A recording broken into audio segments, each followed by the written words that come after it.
once again, welcome back to Chats with Jack. I am Jack Talcott.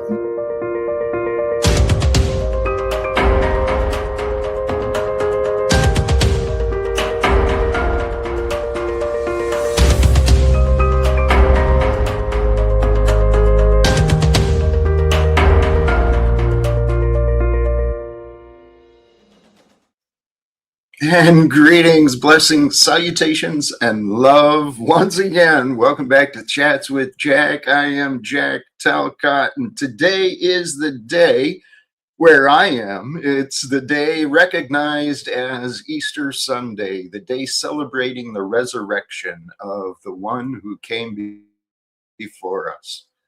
Praise be, man. Praise be. I am excited to get started again today.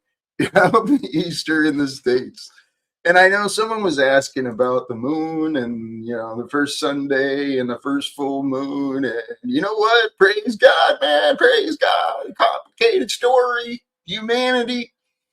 We're a part of a complicated story, lots of traditions, lots of pieces, lots of reasons to celebrate, lots of reasons to hate. What are we going to do? What is lived through you?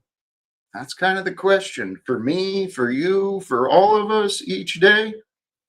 What is it that's living through you, through me?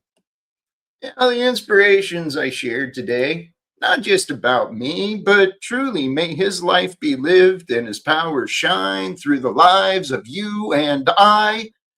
And in the background of the stream, right? Rejoice and give thanks to the Lord.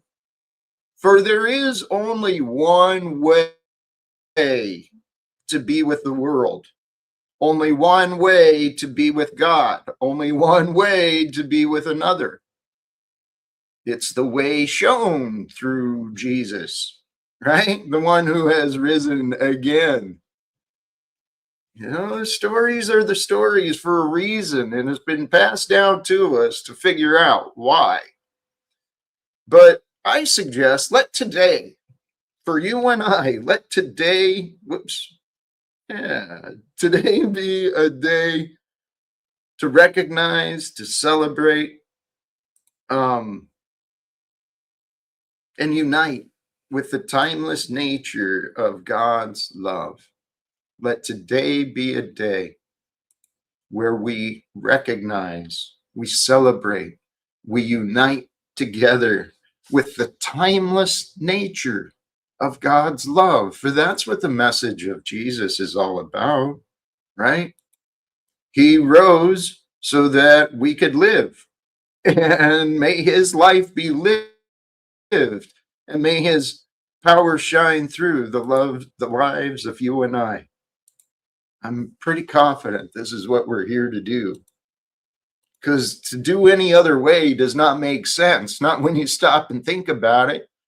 Because the way he showed is the way to be. It's to be with love and gladness and comfort and faith, even through the scary times and the tough times. God's love overcomes. That's what the message is for. And you live by love. You truly give of yourself for love and with love and through love as he showed. Well, look at it. 2,000 years ago, and we're still talking about it, man. That shit is important. That shit is incredible. Hey, Sanity Machine, God bless you. You're here. Let go and let God. Praise be, man. Well, Zill, this is the thing. No, invite Jesus to be with you here so that you do pass. If you're absent from Christ and you're absent from love, you might be failing. You might be lost. You might be confused. For he was sent for the lost, for the confused, and it found me. Right? I ain't gonna lie. And so that's who I am. I am for the lost. I am for the confused. I'm here to help you see you are where you are. So just be with God's goodness and gladness and have comfort that you are where you are and how you are. Because if I'm right and I'm not wrong in many ways, brothers and sisters, the world is going to be celebrating together very soon. Why couldn't it be today? Why not today? Let's celebrate each day.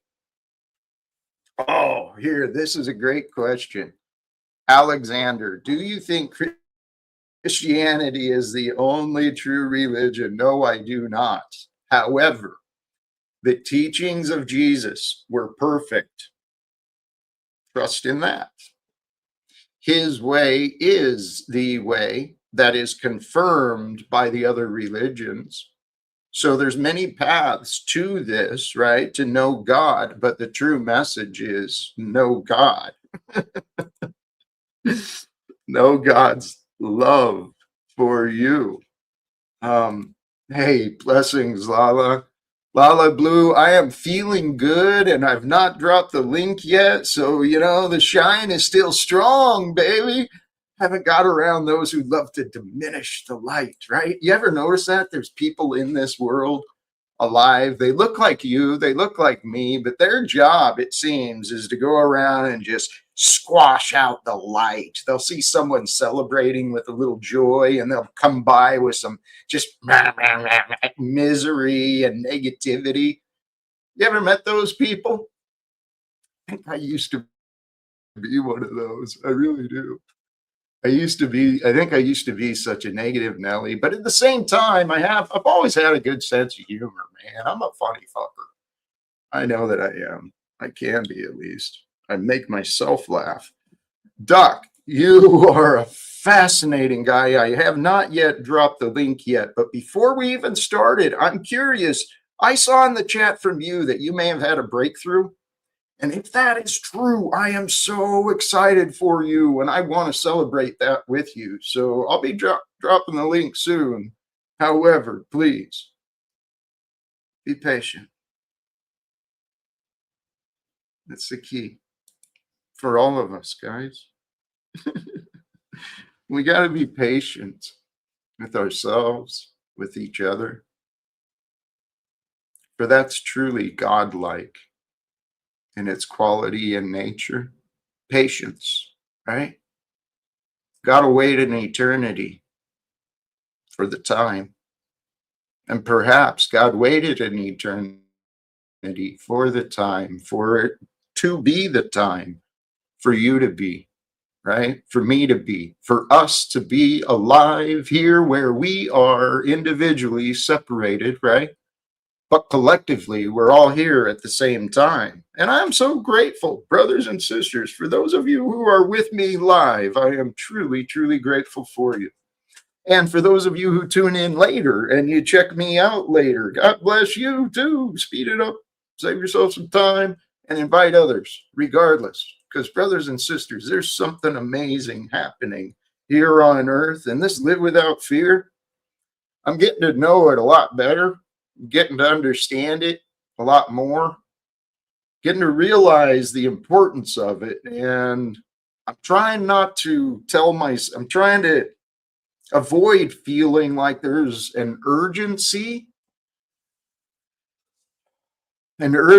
for me to share these messages of love and faith and hope, goodness, right? But it's not just for me to bear, it is for us to join together. And it's not a burden to share the gospel and the good news, reminding each other, hey, my friend, regardless what it might look like, regardless of how it might feel, you got to know and you got to remember that God's love for you is real.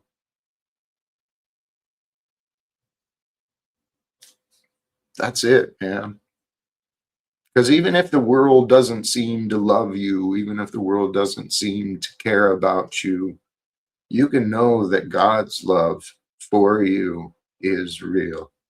And it is so true and it is so powerful and it is so delicious once you taste it. right? Once you get all this relationship with love, right? And the tears start to flow and your heart's just overwhelming. You're like, oh my God, right? And that's how I spend some of my time, just low and unworthy, but with the goodness of God and all the greatness that it can be.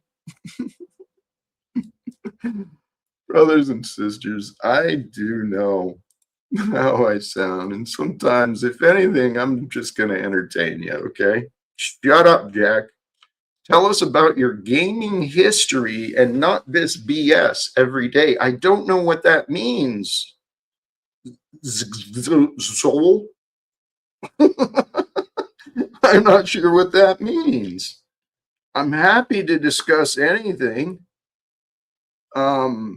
And you know what? I'm going to go ahead. I'll drop the link. We'll see where the day goes, but why not? Why not let Jack be me? And, I do have the power to throw people out, so it doesn't really matter. I'll let people join. For those who are present with the live stream and you do wish to join the conversations, ideally, right? We'll try to keep on topic, and in general terms, the topic of today is God's love, right? Identifying the spirit of being that is being lived with you, what is authentically with you. And here we've got a couple of guests, so let me just stop it going, and we'll keep it rolling.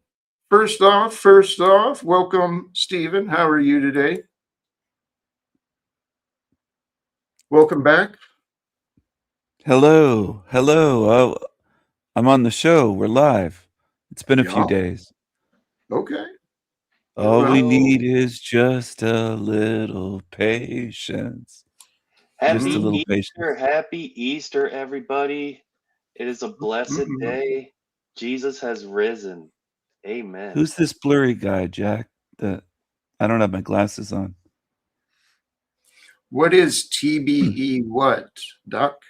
It says the what. This is what I wanted to share, Jack. Please. Oh, that's an H? Please do. So you guys have heard my sort of backstory about ayahuasca, about street drugs, crocodile, alcoholism, and generally being curled up in my apartment, stuck, masturbating for like a long period of time, right?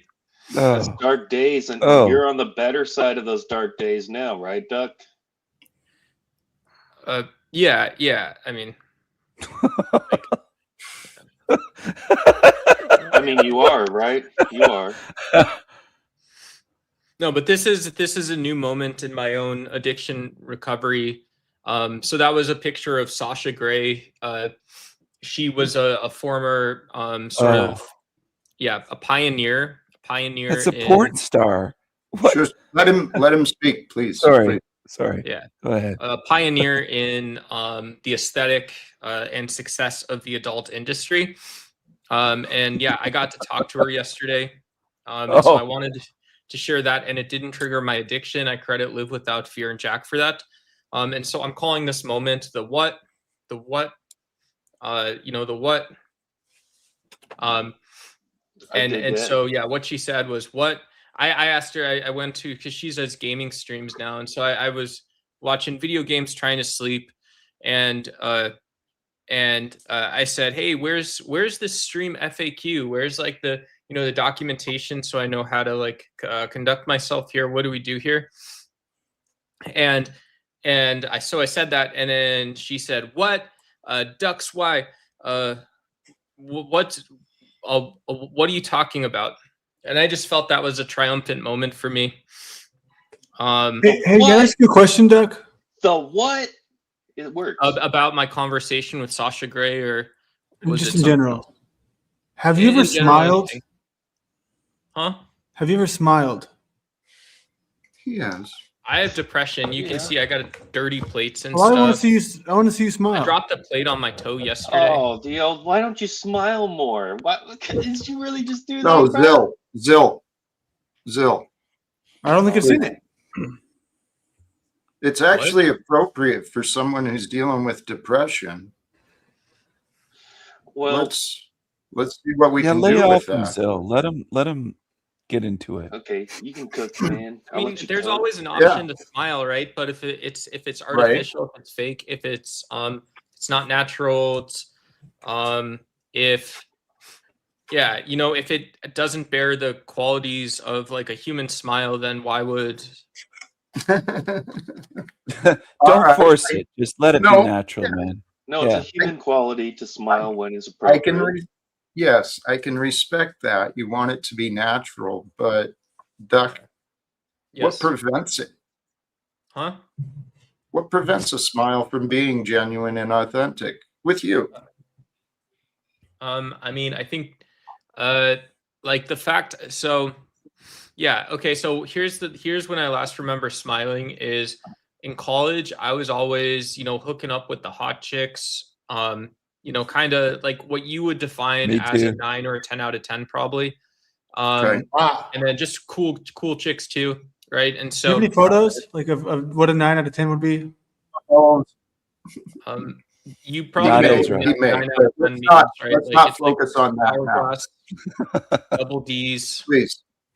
Apple bottom. Please continue. So you had luck with the ladies in college. You were with the double D's. Well, and then what?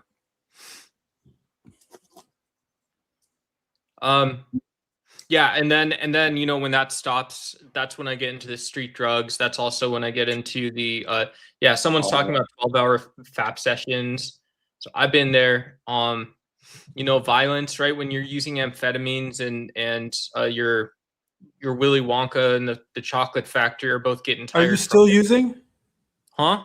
Are you actively using, or are you recovering? Can you pull up the image again real quick? Sorry, real quick. Yeah.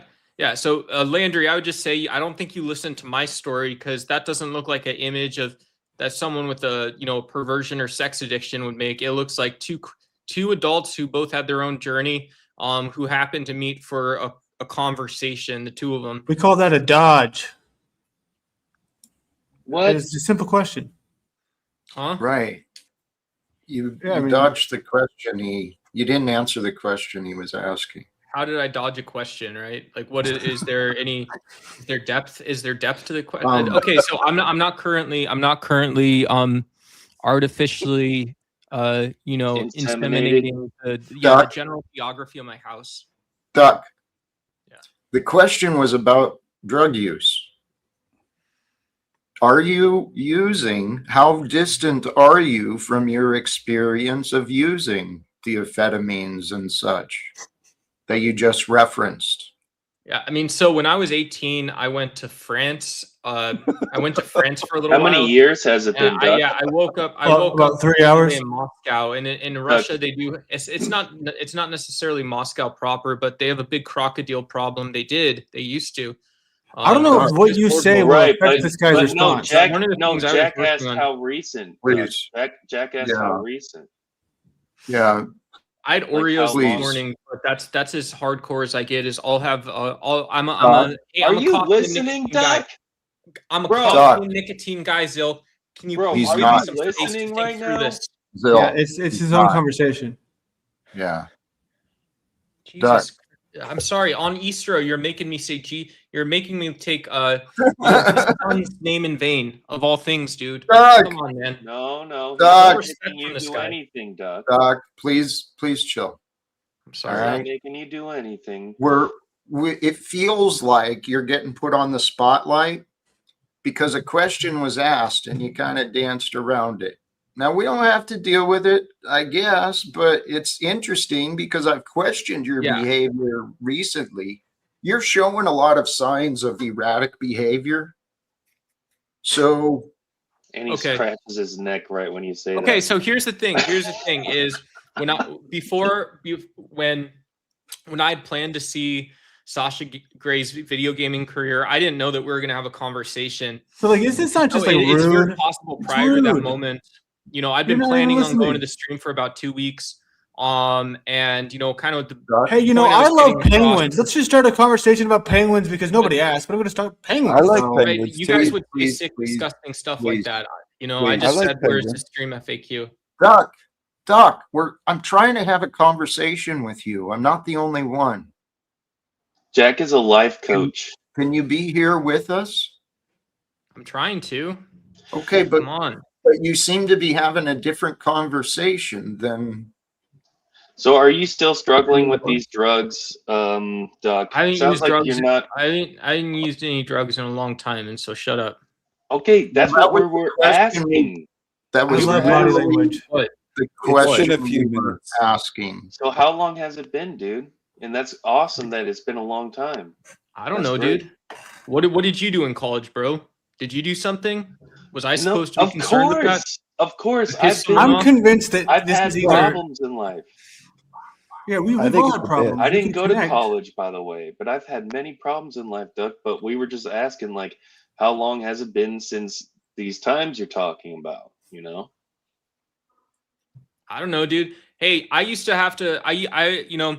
In high school, not in high school, in college, I was turning down to 18-year-old hostesses at work and stuff like that. You guys didn't have that experience. You guys didn't have a washboard. Doug, You don't know what it's like to we're be not- me. You guys didn't have a 140 IQ walking You around. don't know. And you didn't have an Come on. Bro, we're not overactive, comparing lives right now life either, force bro. in the universe and stuff like that. So whatever. 140's Some people rookie don't have it all numbers. put Come together. on. Some guys do. Some guys you're can both- put it together pretty fast. Jack, can you put me backstage? Oh, I'm up here. I'm sorry. Well, I just wanted to try and connect with you. You seem a little anxious, man. You all right? I'm doing okay, Jackson Talcott. I bet you I've are. seen fire and I've seen rain. Duck, I bet you are. You are doing. Never end. You are doing very well. Okay. I don't know the details of you, but I see a guy who's trying, and you might just be disassociated from reality. Okay. Do you understand what I mean by that? Maybe there again. When I disassociate from reality, Jack, I usually just sleep now. I know myself well enough to just take a nap. Is that what you need to do, is take a nap? Yeah, should I just go watch from the audience, dude? I can just go mod chat too if you want me to. That's Or always fun for me. Another option is for you to connect, right? Yeah. Connect into being here with me. So you're not wasting our time, to be honest. It's been kind of a waste in many ways. I thought I had a breakthrough. I thought I was working on it pretty intensely, but okay, fair enough. Let me not diminish what you saw. Okay. And you are. The image I made too, because that was also a creative endeavor, Jack. Just one more time, and then I'll leave the stage. Yeah. Mm-hmm. So this is the moment again for everyone. This is called the what. This is called the what, right? The what. Who is this is when some people say, why are you here? Some people say, who is, you might ask here on Jack Talcott's, who is this Dux Y character? And why is he so open? And why is he so eager to go live without fear? Well, okay. That was that. Yeah, no, I think he's going through a time of development of character, Jack. And I think it might be on right mode a little bit right now. What do you think of that?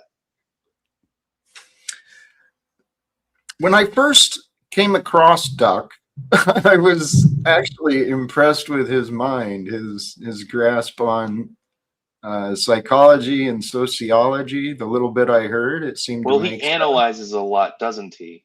There you go. Maybe that's it. I recognize. A lot of analysis. Thank you. Well, and Zill, that's what we all do. We've got a mind that analyzes, but guess what? That prevents us from aligning with the Christed mind that knows. Okay? Does that make sense? The analyzer can keep us from uniting with the part that knows. Okay, if you're speaking to my worldview, and I appreciate that, Jack. The over-analysis can be a negative thing. There's analysis paralysis is a thing. And I go through that in programming. That's a real world thing in other professions too. Yeah. You have all these options and you're like, I don't know what to do. But what you have to do is be like, okay, we need to narrow it down so we can make a decision. Something has to get done. That's the end of it. That something has to get done. That's what I started looking at in my own path of accepting responsibility and accountability.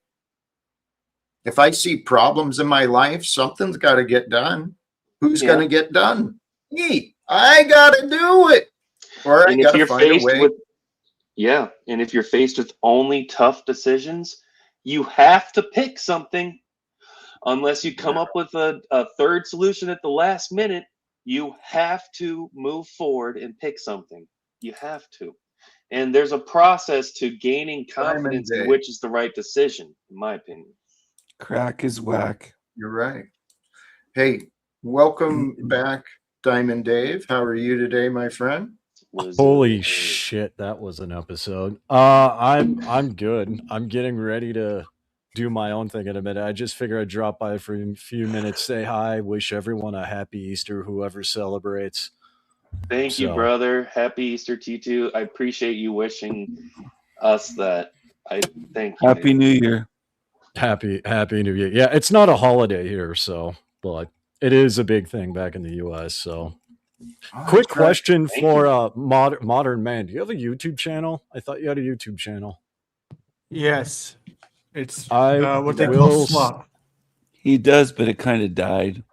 Oh, really? Oh, okay. I was going to subscribe. I was going to subscribe to it because you seem normal. So why don't you throw in the link and compare to other things going on here? Yes, sir. That's so funny. Yes, compared to others, he does seem normal sometimes. Yeah, I sub to people's channels that seem interesting. So don't let him fool you. He's not as interesting as he might seem. Well, I could always unsub if he's boring. Some people call me Blandry, so right. Some call him Blandry. Some call him Laundry. I mean, if he's boring, I can always unsub. That is a thing. Right. I'd say he's not too boring. He actually does a good job of keeping it interesting. And I think when he gets bored, he shuts it down. Yeah. Oh, that's my best feature, right? I don't ever drag it out. People don't like that though. That really bothers them. Like I'll leave y'all. If this was my stream, I would end it, leave y'all backstage. And I've heard rumors people have been backstage offline for hours without me there. So I might be the worst part of it. Holy shit, your channel died. Oh yeah. It did die. Whatever. Wow. Hey. I take credit for that. Wow. That's crazy. Partial credit. He messed with me. He banned me. I was making his channel fun. Oh, certainly. Yeah. When you had the keys, Stephen, it was a great time. It was. Are you guys up for our friend Snafu Snaps? I think he's out of the line. Yes. Yeah, let's get some real movements going. What's up, Snaps? Bring it on, Snafu. Hit me with it. I appreciate the respect you're joining with. You might be muted. He's just muted. There's no respect. Don't worry. What up, Snafu? Yeah. Oh, he's just mean mugging. He's aged like 12 years. No, he's just mean mugging right now. He's just mean mugging right now. I don't even know if he knows where he is. You know what? I see the spirit. I see the spirit of a good man within him. He's been lost and buried for a while because he's been dealing with a lot of pains and challenges, right? Life hasn't been real easy. But he's got a good heart. I think you love Snafu deep down. He's got a good heart, right, Jack? I think so. He's shown more me than a good Landry. He's a punk. He's a punk. but he's got a good heart. You know? We're officially married. See, actually, I think that's what God brought me here for, because I've been prepared for this, to see the good heart in confused people. Yeah, maybe. You would attract people with good hearts, Jack, because I see that you have a good heart. Even though I think you're crazy, I know you have a good heart, man. And that matters a lot to me. I'll get it. You know what I mean? Because you think I'm crazy, Jack, but you think I have a good heart. Yeah. So it's mutual right there, isn't it? I don't think he has a good heart. I'm not sure trust, about that yet. Stephen, I trust he does. I trust. Because I trust in God. Okay? No, you've seen me talk about good things. What was the last message I said yesterday? You said, Zill, what are your last words? I said, a real man has kindness. And a real man protects those weaker than himself. Would someone with a bad heart say something like that? All right, then. You know the right things to say quite often. Well, yeah, but this is what I actually feel too, man. I know. I know. When I go out in public, I'm kind to people because that is the best thing to do, especially for a man. Especially for a real man, you need to be kind. Yes, and I think that's what you see in me. I do believe that you see that. Yes, I see your kindness. Yeah, and I appreciate that, and I value that. Thank you. Yes. Well, this is actually what I'm encouraging people to do. We can all do better, promoting and encouraging those who do good, right? Mm-hmm. If you see someone doing something good, even if it's ordinary, picking up a piece of trash or holding the door open, right? Seeking righteousness. We looked at this yesterday, right, Jack? In the Beatitudes, we looked at the Sermon on the Mount, and one part was like those who seek righteousness are children of God. Seekers of righteousness are best for society. Absolutely. Yes. And that's what we're called to become. Followers of Jesus are, yes. True. Well, all of us have within us, planted and written in our hearts, the spirit of righteousness. I mean, I actually put this in the in every post and description. I usually bring up these ideas. The justice and righteousness are the natural order for life. Right? That's the discovered order. We have to fight through our reality to discover that righteousness is best, I think. Because I believe people are born evil from the fall. And, you know, there's all babies need to be taught. No. Babies need to be taught right from wrong. You know the terrible twos? Okay. Right? If a kid goes uncorrected, he's going to be bad. He's going to be bad. And the way that we've been offering correction is often in the ways of punishment. And punishment without love creates calloused and cruel, angry people. And that's why we've got so much violence in our society. It's because people lost sight. Guys, here's the facts. You sum up what Jack Talcott is saying. I said this yesterday. The brand and message. Live without fear. Okay. I credit God for all things. So my mission with Live Without Fear is to help others awaken, expedite the awakening, right? So people overcome the fears. And the goal behind all of this is to end wars, to begin reforms, right? Perfect love casts out fear. Yes. So the Bible says love is. The Bible says perfect love casts out fear. Right.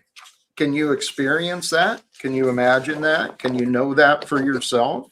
Well, Jack, I'll say it takes great effort and great amounts of experience to have your mind be able to settle on this for all things, Jack. You understand how much you went through to get your mind in this spot. So you're a life coach and you understand it takes a lot of work to get people in this spot. Well, right? Actually, Zill, the reality is if I had more support in achieving what I'm doing, I can help you and others avoid the struggle, right? Maybe cut the time down. Took me a year. God was blessed. I'm God, not struggling with much, Jack. I love Jesus. well, so you say. You lack faith. I'm fulfilled in life, brother. No, you've Honestly. settled for less. You're Settle inauthentic. for Jesus. There's no settling for Jesus. I chose Jesus. He's my lawyer, Jack. No, what you're On doing Judgment is, Day, Jesus is my I'm not lawyer. going to argue with nothing you. Tell you further. what, if you then you've got everything you need. You don't need to be here, Zill, because you're not supporting me.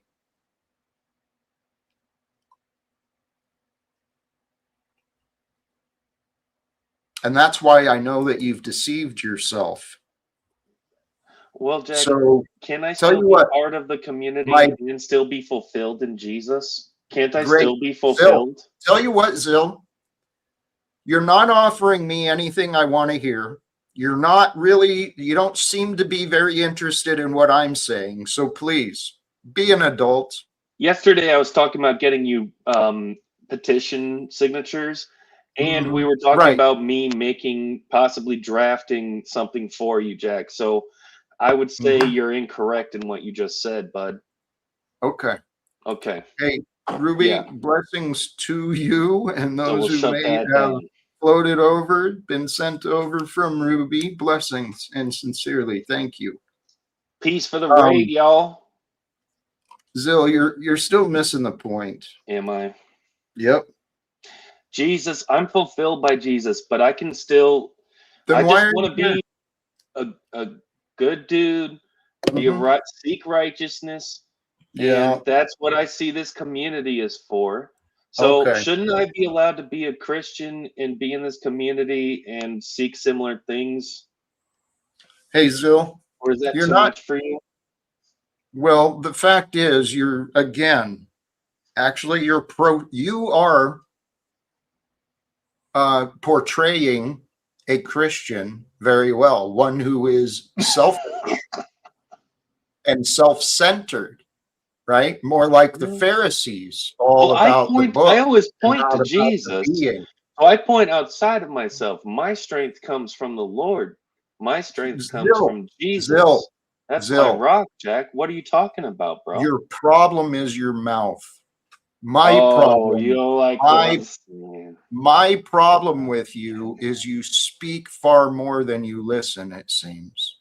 And maybe that's not fair. Maybe that's not true. But I know that I have to listen to you far more than I feel I should have. No, I have good things to bring to your channel, Jack. I have good conversation. No, you say that, but it's not true. No, you're just upset right now, and you're in your feelings right now, Jack. I'm going to take a break. This is what you don't get, you dummy. Playing these stupid games, this game of religiosity. I know a book better than you know a book, and your book doesn't agree with me. I'm really fed up with the religious.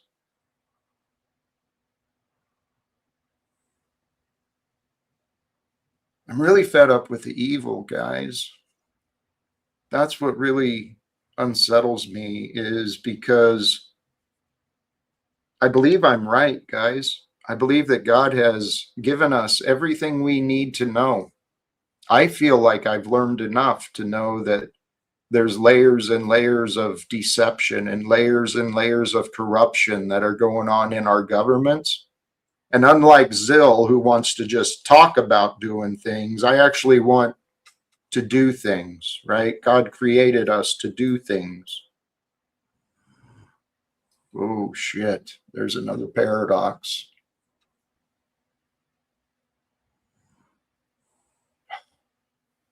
We're not here to do, we're here to be. Because the only way you can do properly is if you be authentically. If you're putting on show when you're pretending, you're just going through the motions. Very often you'll deceive yourself, you'll deceive others. And brothers and sisters, what God wants, I am confident. God wants the truth to be known. You guys disagree? Or you agree? Snafu, you're being very silent. And I appreciate it, and I do respect it. Man to man, you doing okay? All right. Interesting. You know what I'm wondering? Did you spend time with Cage recently? It's similar. It's reminding me of our friend Cage. And I know he was doing offline or off YouTube conversations recently, but you know what, man? I agree. Snafu is doing great. And God has brought us together for a reason. I trust in this. The idea and the question for today, though, really, it is Easter Sunday, the day to recognize the resurrection and truly celebrate the gift that God has given us. Not just our life, but the life of Jesus, so that God's love, God's truth could be truly known for us.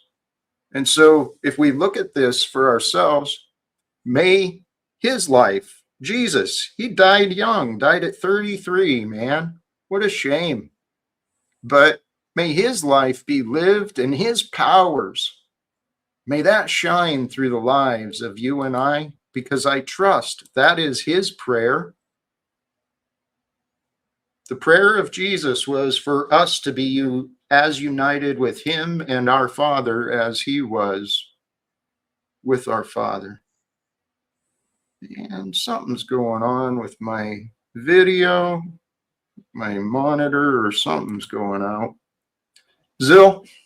Yes, he is risen. Jesus has risen. What a blessed Easter it is, man. You know, Jesus predicted that he would rise from the dead, and he did.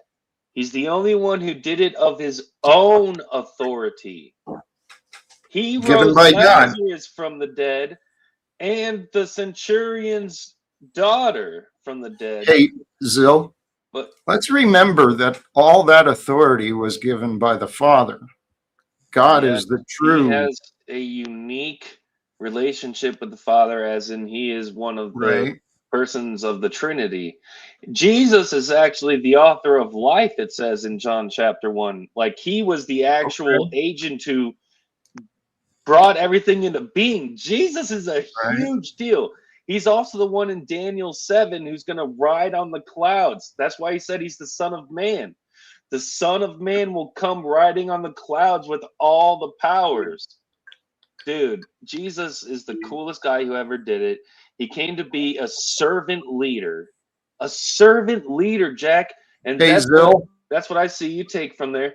See, servant leader is so important. That's blessing others and loving others, man. Yeah. So a blessed and what are you doing? Everybody. Where is your relationship with that and those qualities? With Jesus's qualities? Yeah. Well, when I go out in the public, I'm very happy to say please, thank you, and find if there's an opportunity to be kind or hold the door. That needs to be natural to you. Like, you have to just be seeking to be somebody like that. And not that we should let our left hand know what our right hand is doing.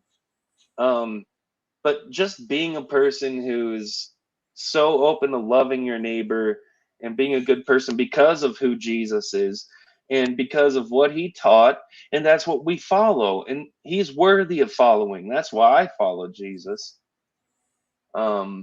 So you know that you say a lot of words and it doesn't really it's not coming through. It just seems I'll work like on being more impactful with my speech, Jack. Okay. Well, it's kind of a reflection, and maybe I'm blaming you partially. I see it very often with the religious. You say the words, but you ain't living it. You're I just just talking. said that I live it, Jack.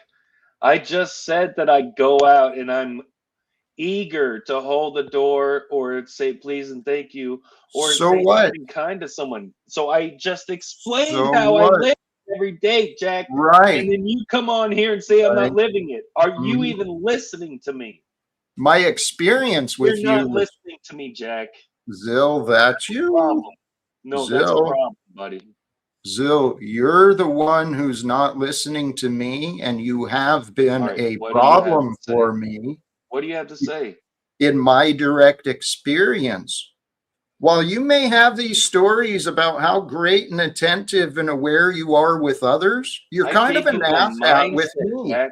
It's about the mindset. When you go out into public, just Zill, be no, do that. Zill. What I'm referring to is your mindset here with me, what I have to experience. Your stories don't mean shit if I've got an experience you interrupting me all the time. Okay. You get that? Can you Okay. figure that out? I'm sorry you're hurt, Jack. How bad did I hurt you? Zill, Mm-hmm. what are you doing?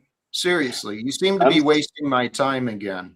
No, I think you're trying to make up reasons to be against me because you know I haven't said anything wrong. Wrong.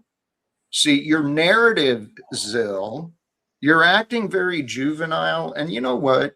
This is part of what Jack does. Why God wants me to do this, I'm not sure. And maybe God doesn't want me to do this. Maybe God wants me to dust the feet, kick the dust off my sandals, stop wasting my time with those who don't want what I'm offering. Jack, you know we share a heart where we want. I'm going to take a break. That is so cute. Thank you, Snafu. Thank you, Matthew. That's better, man. That's better.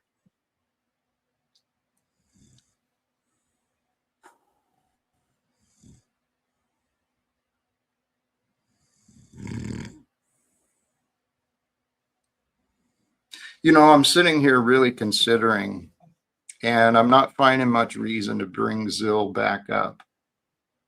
Because given the context of my goals, what I actually say, what I'm actually doing and living, Zill, you've been a waste of my time. You could be so much better than that, and you've chosen not to be, and I don't get it. Ponyboy's dog, Lily Phillips. It's a sweet dog. This is another area in which God has blessed us, right? We have been blessed with life in so many ways. That pet, that beast, looks pretty amazing, dude. Probably a wonderful friend for you, I'm sure. I mean, look at that. And you know what, Matthew? Snafu, you deserve a friend like that. One who's loyal, one who loves you, right? I think that's why God got you that. But the path really is we must become like that for ourselves. Okay. We've got to become the best friend for us so that we truly protect our character. And the best way to protect your character, it really is to be honest, to be kind, right? To be good, like Jesus has shown us. And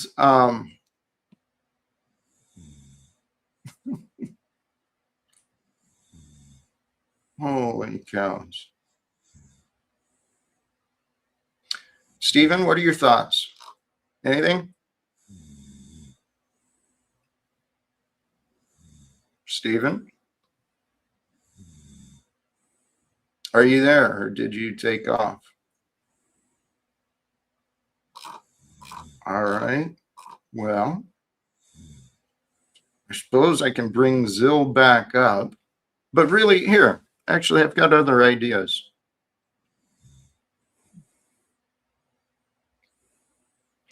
Part of our healing, right? Our growth of inner development, every one of us, we've got our own path to grow.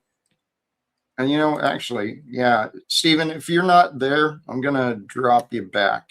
And maybe you can let me know once you're back, because there's no reason. Thank you. Appreciate that. All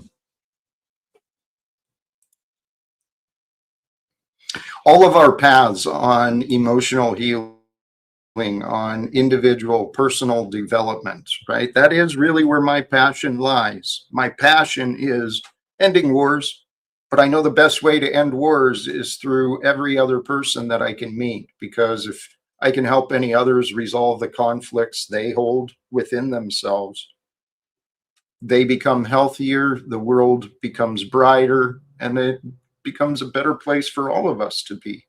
A problem for one really is a problem for others. An injury of one is an injury to the all. An injustice anywhere is a threat to justice everywhere.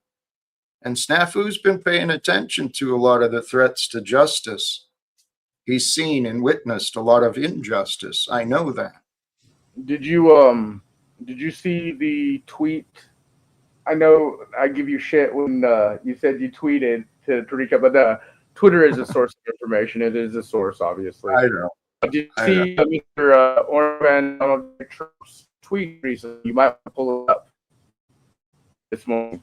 I want to pull it up. Good news. Oh, and okay. the wording and the optics in it is a systematic setup for what we're witnessing, folks.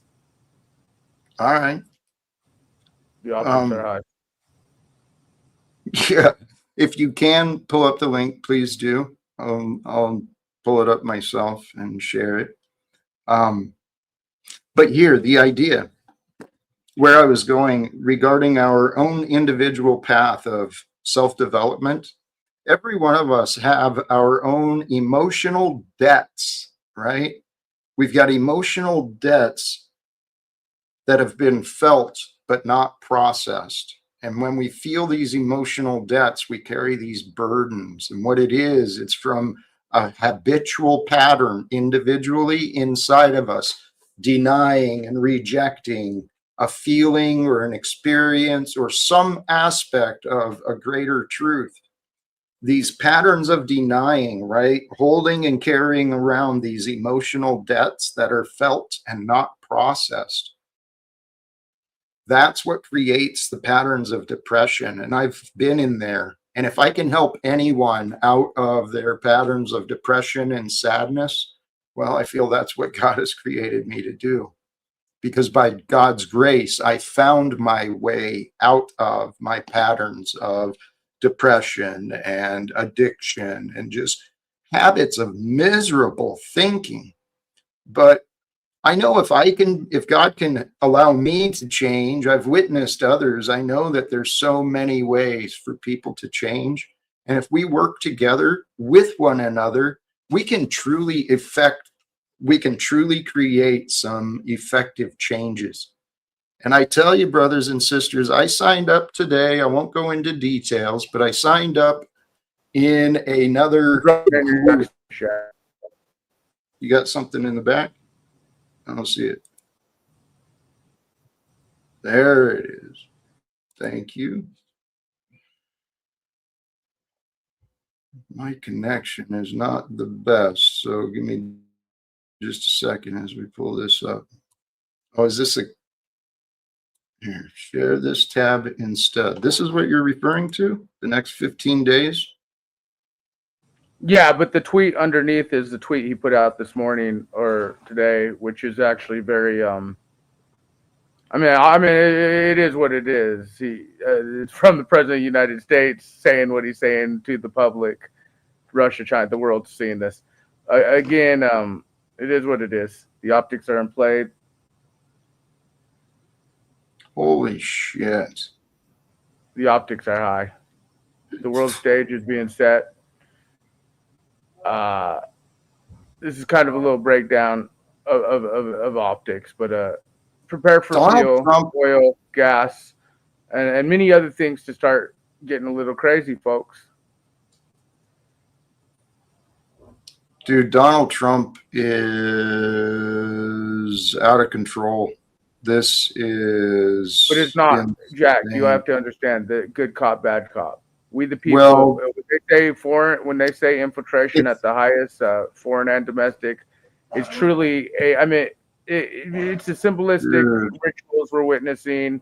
Media relations. Again, this is all pre-planned by the evil, as you talk about. There is a wheat and tear, Jack. I get what you're saying, but you got to understand, Donald Trump is just a very minute piece. Shout out to David Goldberg fans, all the people who questioned the Pogo Optics David Goldberg, because remember, they said that he needed to be referred as a king when all this stuff was going down, and there's a lot of optics in him saying his last speech. We're going to see this. Your audio is terrible. You're breaking up. Yeah, it is. Actually, it is. I got to plug in my headset. I'm faking it. See? I'm faking my headset right now. So, yeah, I think it's important. Just one thing to add, and then I'll take a step back again. I should probably plug this in. I think it's important to highlight this idea because, again, I don't see really anyone else covering it. And I'm like, when I do go on, I'm like a crazy person, jumping up and down, waving my hands. But this idea that Donald Trump or any of these folks are their own person, right, acting on behalf of their own consciousness, we really need to move beyond that. And I think we need to, and by we, I'm just saying what I believe needs to happen to really call it out, right? We have to make sure that we make it clear to ourselves and each other what it seems to be, right? We can't prove anything, but these don't just seem to be individual people doing whatever they want to do and supposedly running the corporation, right? These folks are a front for another group of folks and potentially entities who are using them for an end goal, right? So this war is already prophesied. This war is already part of the 3 world wars with Albert Pike to create New World Order, right? They were going to bomb them no matter what. They've been beating that drum for 30 years. And yeah, they're going to beta test the idea of completely taking over nations and dissolving sovereignty and seeing if the people who are under the umbrella of these supposed nations and corporations are going to go along with it. Right. And for the most part, I think the reason this thing's coming out in the open right now, for the most part, the majority of folks are going to and have, the lockdowns are a perfect example of it, right? They have and they are going to, unfortunately, go along with this idea that corporations are nations and policies and codes are laws. And that scientism essentially and political science are our religion, right? Yep. Those are 2 things we see just completely ensconcing the whole world, right? Political science, divide and conquer, authoritarianism, corporatism, and scientism, right? Take all your pills and all your drugs and all your shots so you could be acceptable in this experiment. That's been the plan, and it's been rolled out, and it's been pretty effective for a long time. I mean, generations it's been worked out. But I truly believe we can interrupt it. We can change the script. I believe, like you said, Donald Trump and many of these others, they don't know what they're doing. They act like they do, but they're puppets. They're being used and they're manipulated and controlled. So if we're going to allow manipulation and control in our government, well, let's take charge of it, right? I don't deny that as a valid perspective. If you're going to say that this has to exist or that you believe that it can't change and it's always going to exist in the form that it is, then yes, absolutely, we need to encourage these folks some way, somehow, to uphold the law of the land. But as you know, right, and as logic would dictate, very difficult to uphold the law of the land when you're essentially spiritually given the choice between 2 masters, right? because that's all that this is biblically. Is you can't serve two masters, right? So when corporations masquerade as nations, there's a high probability that they're going to prioritize profiteering and worldly power over true purpose and principles, right? And that's exactly what we see time after time. So, yeah, it's a republic if you can keep it. We can encourage these folks to do what they need to do.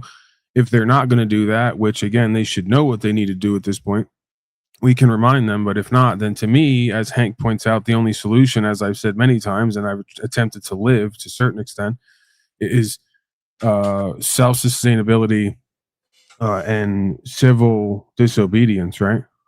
We're just going to have to withdraw our compliance with that consent to the governed clause, right? And this isn't just us being disorderly, right? We're not breaching the peace. We're essentially saying the foundations of legal and lawful right here show this.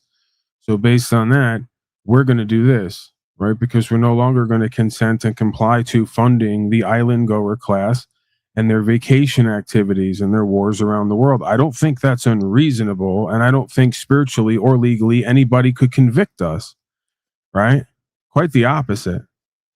I think if we continue to go along with this and don't change who and what we are and what we're doing, we will be convicted either directly or indirectly by our compliance with this beast and its system, right? Don't tell me you're a Christian and then tell me how you're going to throw the kids to Molech for another comfortable go around with the planet, right? That doesn't seem to be how that goes, right? If we're talking saving souls. So, yeah, I guess what we do here matters. And then on the highest level, what we do here doesn't matter. So go figure that one out. It is. It's a paradox. So I want to see what I can get away with. Whoa, Jack! You know you're gonna catch some flack from that. See, you love it. You love triggering these egos, right? Because they're gonna say, "There's Jack's Luciferian spirit again." Right? Well, I speak truthfully. I do. So, what kind of pedo pogo shit do you want to try to get away with before Judgment Day? I want to be a part of ending wars and beginning reforms. Oh, wow. Truly raising the standards of what America will accept as far as leadership. That's really unchristian, by the way. That's like the most evil thing you could have said. You know, if you would have said turn the whole place into one big McDonald's, I've been on board with that, right? But ending wars, reforming, yeah, come on. Why am I even here right now? Well, this is what blows my mind, even though that's exactly what the book is talking about. I mean, the gospel of John the Baptist and the whole message of Jesus. Repent, change, right? Reform, stop fighting, forgive, mercy, compassion. Right. We saw, and again, maybe I'm just projecting on my trip, as Tommy and others have pointed out. I'm always open to that. But we saw a glimmer of a spirit that moved me, that inspired so many others, that then led to the actions of so many others, that then led to a change in policy and enforcement, right? So right there, and I'm not saying that because they'll say, I said I did all of that, right? That I single-handedly saved Denver from itself. That's not the idea, right? If you get millions, 5 to 10 million eyes on an idea, then literally overnight you get a couple hundred or a couple thousand folks. Because I saw it myself in the area who just dropped the plates in the garbage and they say, you know what? We have free will from God, right? And we're not going to be told who and what we're going to do and be. And then that's when these folks who are doing the fraud start to say, you know what? We can't get all these people rounded up. We can't actually affect a change here on them. We're going to have to stop enforcing the policies and the codes, right? So we've already seen, right? The spirit has already moved folks to show us the revelation that there is a possibility here to change the experience that we're having in this world, right? But it's going to require faith and action, right? And that's the whole point here, is God is asking us to do what's true and what's right and have a spirit of faith and courage and go past the fear, right? Hashtag live without fear. I also trademarked my own brand recently, Rise Above Fear. It's because I have a hard time with the whole live without thing. A lot of folks who come here have a hard time with that. But I'm not going to nitpick because the idea is still the same, right? We can argue over the words and the semantics, but I think the spirit behind the code, so to speak, is similar, if not the same, and necessary, right, for all of us. Mm-hmm. It's the path we're all on. I mean, and it really is. Rise above the fear. It is. That's the true message.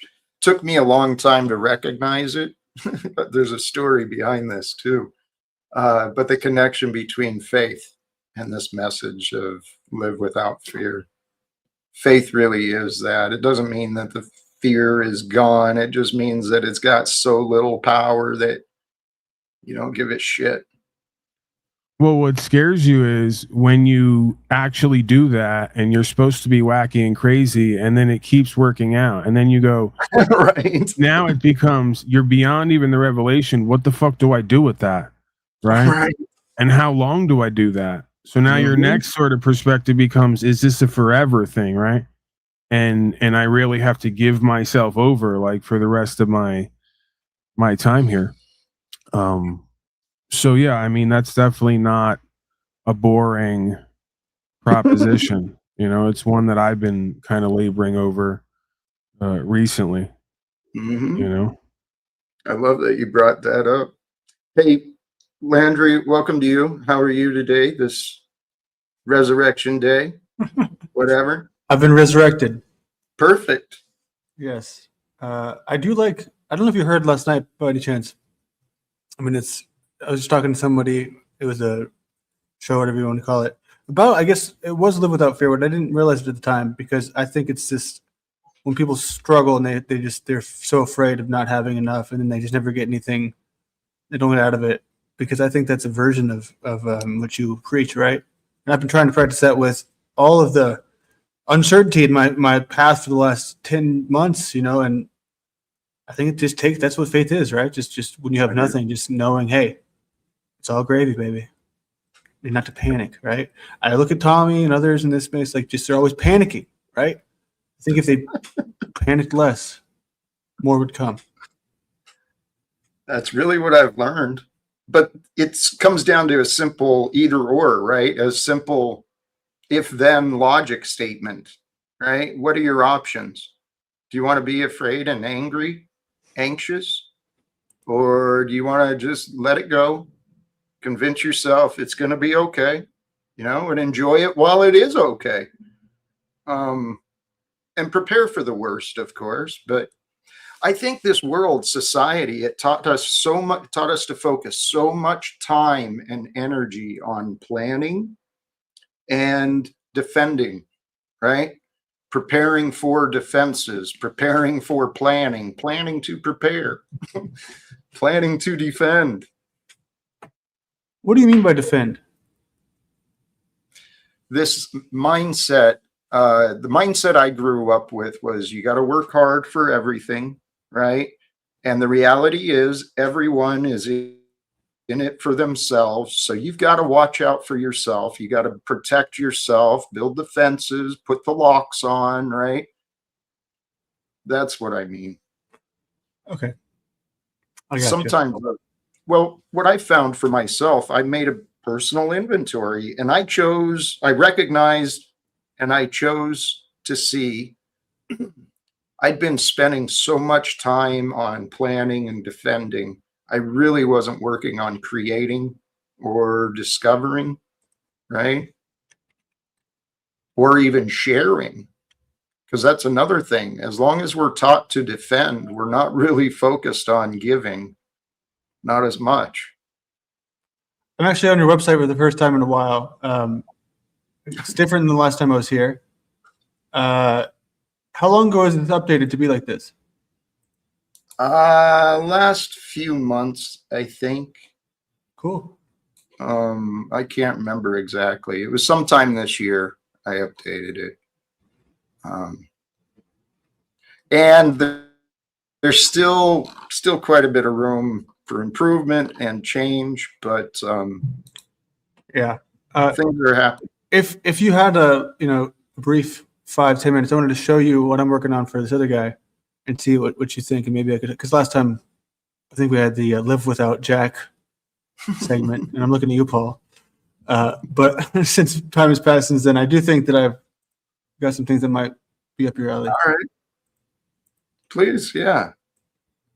Let's do it. Unless you mean today, here and now, or later. Oh, either one. I mean, I don't, we're not. Let's do it a little later, if you don't mind. Of course. We'll work on that. Do the work stuff behind. Hey, along these lines, unless you guys have something else to jump in, a couple of the notes I was thinking about today, particularly with the topic, what is lived through you, and the idea of growing, letting go of our old ways. This thought stood out to me. What you release releases you. Okay?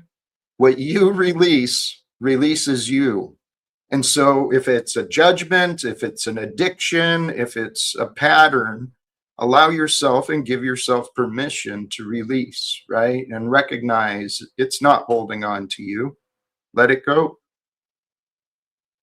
And maybe that's not exact in every case, but I have learned that within us are two beings, right? More than just two, but there's the selfish part of us that wants to protect ourselves, and then there's the giving part of us that just doesn't give a shit. It's patient, it wants to explore, it wants to give everything, right?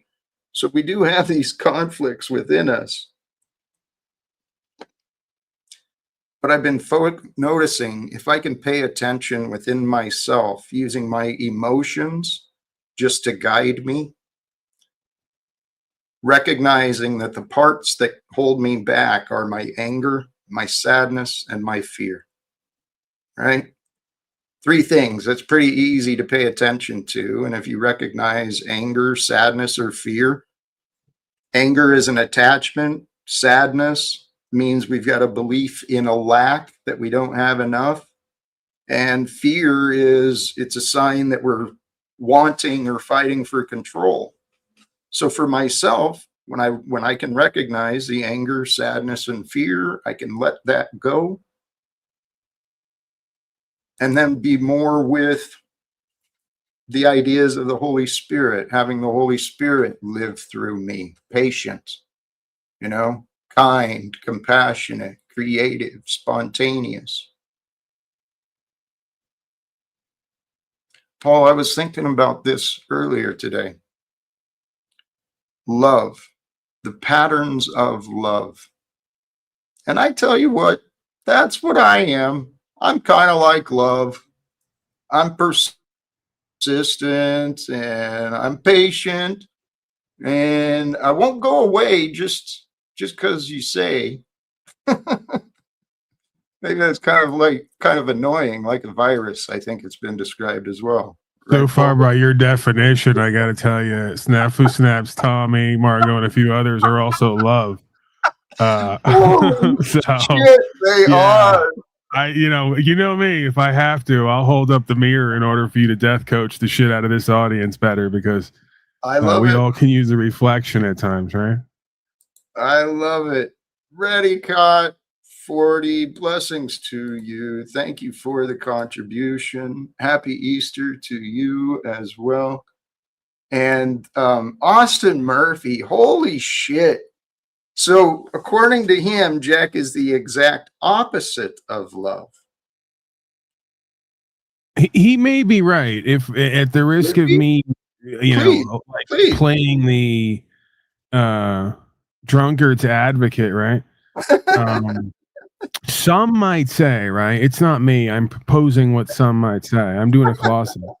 Some might say you are an antithetical aspect to love, because part of loving is loving oneself, and part of that is creating boundaries and not subjecting yourself to people's continual imagined disagreements and vitriol, right? And all the rest of it. So again, I could kind of make a case for either side. I think there's always at least two perspectives and probably a third or more to kind of reconcile the two or complement the two, go beyond it. Amen. But yeah, I guess I oftentimes wonder, is there a line there, right, between this idea of practicing being unconditionally loving for yourself versus enabling others to not have to set a condition for themselves and others in order to experience true love, right? Which you would argue maybe is necessary, even if it's just a negation of all sort of thoughts and feelings to be open to experience something new, right? That willingness to open up. And I guess, the case can be made how I misrepresent love, but I know that I know the purpose. The purpose is to be with love. Actually, Mars, it's been a while. It's been longer than I care. And thing is in my background, I spent a lot of time with some friends and we were very close. It was kind of a touchy-feely bitch, always hugging people and stuff. These days, not so much. You were saying that was you? I was a touchy-feely bitch. What, in between putting your head through walls and shit? And I know. Yes, I was a paradox, man. I'm sure I confused all sorts of people. Wait, so you're saying you're not that way now, but are you saying that works for you, or touchy-feely? Yeah, I'm a hugger. If we saw each other, yeah, I'd give you a hug probably every time. So why do you say nowadays not so much? Because the guests that you have, the guests that you have around you are not very huggable, let's say. Yeah, I don't spend time with guests that often. Yes. Right. And part of that could be me too. Maybe I'm still self-sabotage, keeping myself isolated so I can't receive what I want. Well, as you always say, you're a lot like me, and that may be true in this regard, where we may have a lot to offer others, whether they want it or need it or not. We have a lot to offer, but we don't put ourselves out there, believe that or not, as much as we could. Like, yeah, we get online and run our mouths and we guru, we death coach the audience sometimes, but we don't really. I don't think you do, and correct me if I'm wrong, and I don't as much as I could. Especially kind of on the back of a relationship. But I mean, I'm far from a social butterfly, right? Where I'm out about in the town square, kind of mixing it up. I could be, but I don't, right? If that makes sense.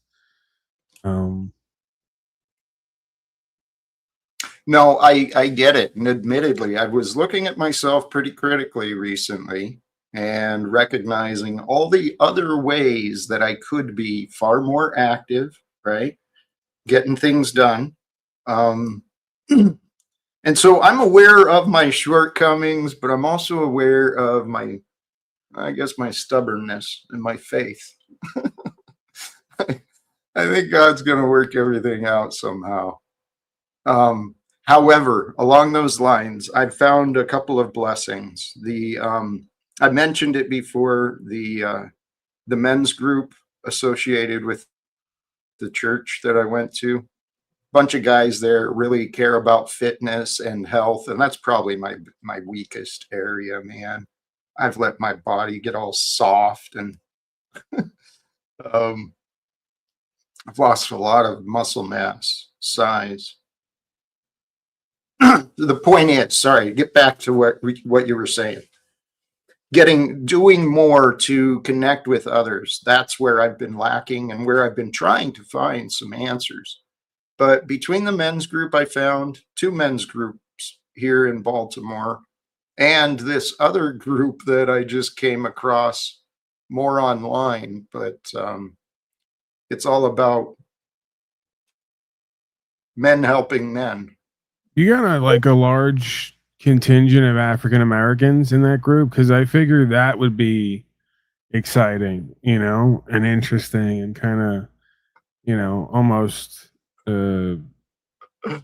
I don't know if the word is serendipitous, but I think that would be great content. Is really what I'm getting to, right? It would be sort of the universe, like Jack Talcott at an all black NAAA meeting fellowship, a spiritual event. And instead you get some guy whose name rhymes with dildo.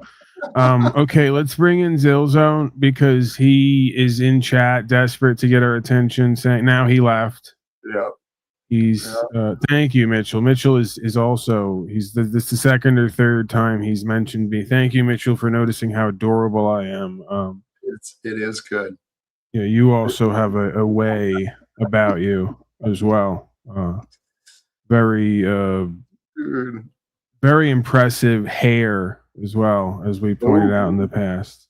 He does have a beautiful head of hair. Yeah, that is for sure. Not even just for a man, like in general. No, absolutely. Yeah. very, very flowing hair. Is it wrong to imagine that hair on my shoulders? I mean, is it? Well, that's the thing. Here at Live Without Fear, we go beyond right and wrong at times, because right and wrong a lot of times are just opinions that are not needed or wanted, right, and or judgments that lead to imagined disagreements, right? So what we here at Live Without Fear like to say is, if it brings you pleasure and it's not hurting anybody else, then it's a go. All right. Amen. We support it. Amen. And that goes into our second or third brand, Love Without Fear, right? Mm-hmm. If you love Mitchell, he loves you, and you guys love putting his hair on your shoulders, right? Yep. Or even like making like we used to do back in the day. For those of you who had a mother, I didn't, but I used to see it, and it was interesting to witness. You take the hair, like Mitchell's hair, and you make a mustache out of it, right? And then you can pretend to be Talcott using Mitchell's hair, because use the hair as a beard and a mustache, and you do a whole thing, right? Oh, my goodness. Yeah. And I would cry, and I would sink into depression, because I knew I would never have that, right? And it's hard, Jack, because you can't at 36 go to a woman, if presuming you can convince them to even be with you and have sex with you, and then try to make a hair mustache or beard, right, out of their hair.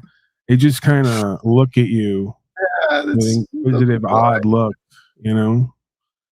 You know what came to my mind? It might be an off reference that nobody else gets, but you mentioned about using the hair to make the mustache. And have you seen Angela Baby Carson's posts? I know she loves a shout out anyway. Jack, please, I'm trying to stay in a peaceful, loving, centered mood. And this is what you do, right? You're right. You trigger egos. You search for maybe one of the few, if not the only name that you could pull up. I know that you know that I know that you know what you're doing. I did not know. And in the past, I've called Angela the baby Voldemort Carson creature, and I'm not going to do that here today. Okay, good. She's been very mean and nasty to me. Oh no! No! Yeah, but we're moving beyond that. We're moving beyond. Oh my goodness! Wow, you look shocked. No, the chat gets it. The chat is filling me in that, apparently I misread the choice with you, but yeah, she posts up some dolls and some hair. Right. And dude, people, man, I think people are nuts. You've noticed that, right? Well, that's why I stay away from them the majority of the time, and why I got an eye on me as well, right? While I'm staying away from other people, I'm keeping an eye on me, because I'm also a people, and I'm not quite sure what I'm going to do next. That's why you're good. We want to be exceptionally aware of ourselves, because people are crafty, man. People will outsmart themselves real easy. I've done it. I've watched it. And I try not to do it as often anymore. But these ideas, being exceptionally aware of our own behavior, it lets us see what our programs are, our identity programs, helps us see what we react and the choices we make. But really, if with the right perspective, we can simplify our lives in so many different ways. And by simplifying your life, you have less stress, less anxiety, less worry. Doesn't mean you give up on doing things. It just means you change the priority on things. That's what I've been finding.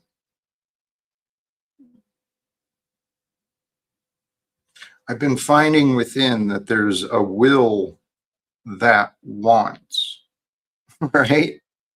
And that will within us that wants, if we pay attention to that, if we don't pay attention to the will inside of us that wants, it'll take us to the things we don't actually want. It's the what comes to mind is that line from the Gospel of Thomas. I misquote it sometimes, but if we take that which is within and we bring it out, it'll create us. But if we don't take that which is within and we keep it built up and held in ourselves, it'll destroy us. It's that spirit, the spirit of life that we're here to discover. Yeah, bring it forth, it saves you. If you don't bring it forth, it destroys you. Thank you. Yes. Hey, we've got a freedom grower in the back. I would encourage Zil as well, because he was in chat saying that you and I think we're top dogs. And he's another person who's outsmarted himself again, because he doesn't know, although he claims to know, and by claiming to know, he cuts himself off from the process of actually getting to know. See, outsmarted himself again. And there's a lot of folks who come here to do that, but he claims that we think we're top dogs and that we're actually just narcissists. So I'm open to having it. You are, Dick. It's hard to you are, Dick. You're an intelligent. Well, you're just intelligent processing everything so much faster than all the heathen sinners and lowly peasants. And it's like their brains are inferior, but you try to work with them, but you can't really help them because they're just flawed, Well, that would be true, Dick, but also I think this helps us to practice patience and also acting upon what we claim to see or know, right? Rather than just preaching and proselytizing. So there's a way to use each situation to get something out of it, right? Probably something we need. I'm just saying it feels good to be able to look down on the people with how intelligent I am, but then simultaneously be humble and acknowledge that I have a responsibility to, care after the ignorant. Yep. It's a burden. And just consider that. Though. I can do it. I'm going to do it, Jack. But what was your problem with Jack? I wanted to help you. Like everybody's helping people around here. And you said you had something that you were trying to. Well, let me just say also, when I came in, I liked what you were saying about what the will is, where your faith is. You have to be diligent with that. You have to be considerate, because like if you misplace that shit will manifest. And people don't give enough acknowledgement to their own power, how they're shaping and carving their experience through what they've chosen to give their faith to. So it's like, I think analyzing that is a lot more important than we're actually, probably giving consideration to it on a daily basis. Yeah. Thank you, Dick. That what you're describing, that was actually my path. I had no clue how much that inner voice inside my head, I had no clue how much it was actually affecting everything around me. And the old adage, you change the way you look at things, and the things you look at change. The things you see will change. It is so true. But now, Paul, what's Paul's inner voice saying right now? I'm just curious. Ooh. Is there any inclinations or things I'm percolating up to the top.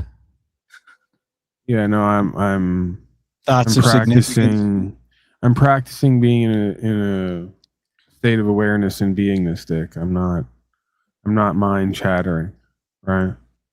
Wow. Beautiful. That's some discipline. Peace and presence. Presence and peace. Holding that space. I'm going to do that with you. But now I have nothing to say. I'm just like observing every thought, letting it just flow by. And feel that. Feel that emptiness with no thought, no need, no purpose, no anything, just being. Feel that emptiness, right? And feel the spaciousness. And in that spaciousness, feel the infinite reach of the impossible, right? Because there is no impossible. I think you're right, Jack. Thank you, Dick. I feel right, honestly. I mean, I feel like I found myself on this path where I spent the first good, I don't know how long I'm going to live, but we'll just say the first half of my life, I spent confused and making myself miserable. And the past 8 years, I've been living a little bit differently. And the way I've been trying to live, genuinely, it's in line with the idea of today, right? Inviting the spirit and goodness of life, the spirit and goodness of Christ, right? Allowing that to be lived through me. That's the hope and purpose, I think. Yeah, you got to claim it. Just make it your identity, right? That's speak it, live it, but just know it also. Dick, I love what you said because it is so true. Make it your identity. It ties back to the idea of the name of God being I am. When we say I am ... we're claiming our identity, right?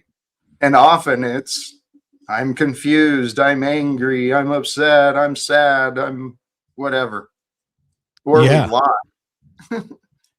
We lie and we say, I'm fine. Well, think about it in the context too of if you were to say, I'm getting better, right? I'm getting better. It sounds good and it sounds like a pure intention, but upon closer inspection, you realize now you've just cemented in this perpetual state of having to improve and having to, you know, you're not good enough. There's an insecurity there. It's like you have to, you're not sufficient. What God's given you is not enough. When in fact, to own that identity of, I already have that, you know, whatever the thing I'm seeking, the confidence, the, part of your life that you're trying to improve or whatever, you already are that. And then you walk in that, you hold that energy in that space, and then the things align to that. And that is exactly the lesson that I learned over and over through these different modalities of coaching, life coaching. It's focus of mind and it's offered in the Bible through the Gospel of Thomas again, through so many different authors and teachers, right? Becoming one with the feeling of the dream and the prayer being received, right? Creating your emotional state being with the answer. Because what you just said, Dick, and I was guilty of this for so long, right? This workhorse mentality is I'll be fine when, I'll be happy when, I'll be better when, right? And that when was never now. So I was never better. I was never happy. Right. I was always chasing always getting it, there, right? Just what you're. Yeah. And I know these things were not taught in my schools, right? The different classes I attended. I know they did not. We're given a bunch of overlays of propaganda and ideas that are dysfunctional that we loop on. And it's not till you have some kind of internal discovery where you see, well, I don't have to have my canvas, my mind's eye be covered in all this just bullshit that was, placed into me. I can actually, like any thought, just let that go and then choose how I want to paint that canvas. But I think until there's a reason or a catalyst, the mind won't want to look beyond what it's been given. And that's why in this society, we've got so many unhealthy traditions being passed down through one family into another, right? And a lot of the unhealthy traditions of, politics and economics, all of this is bullshit that people before us made the rules up for. We can change it all. And right. People don't know their power. At the core, they don't know what they're responsible for, because they're helping to manifest basically this beast system through everything they've been programmed, into them from birth. And without taking accountability for that, they're just a cog on the wheel of that system that creates their own enslavement. Yeah. And you might not be able to affect the macro through your, specific life changes, but you really don't know how much consequence what your choices really have. However, you certainly can affect, your day-to-day existence and shape and carve a reality that represents who you are.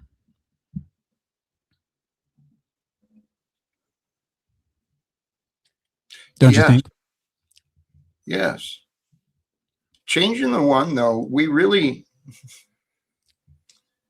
my own guess, I know that I've underestimated how much influence I've made with others. I know I've underestimated how much influence one individual can have, I've underestimated what I could do. I'm confident of that. But I got a late start in life, found my purpose, and my purpose is what I say it is, right? If there's any way to find a way to end wars here on earth, peace. Peace on earth is why I live. Yeah, I don't think I've given you enough credit for that. That's an area where you're really strong. You're super disciplined. You've got, when you have something that maybe even,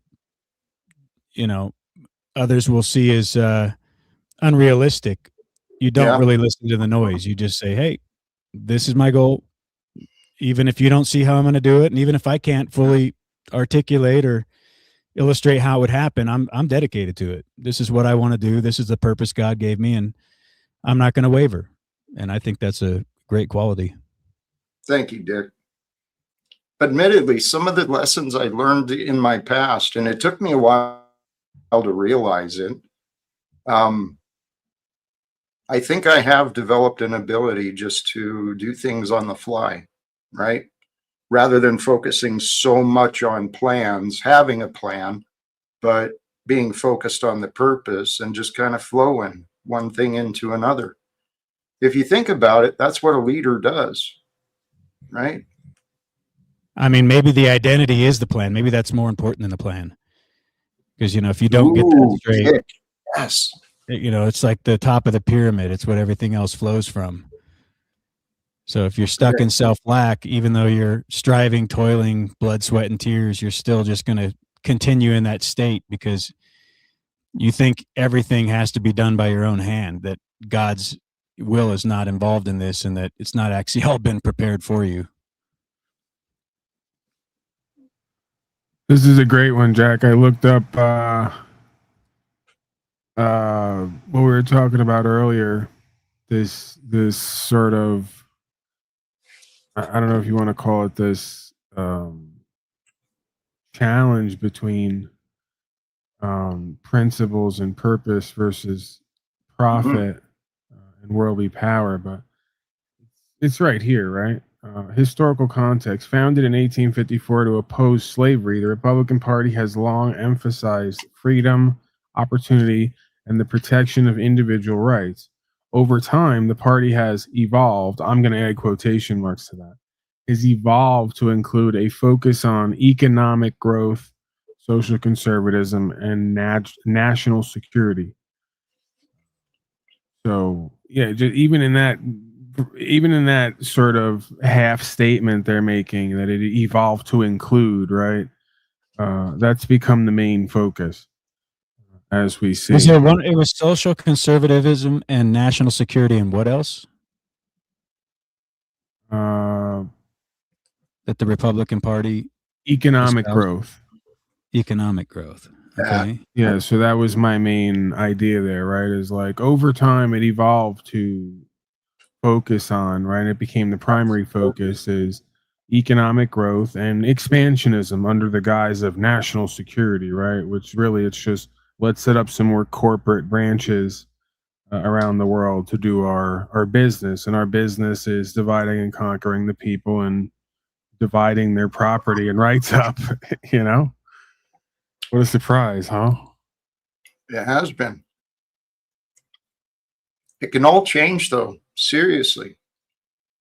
And I know that, well, every one of these legal laws and rules and regulation, they were written by someone else.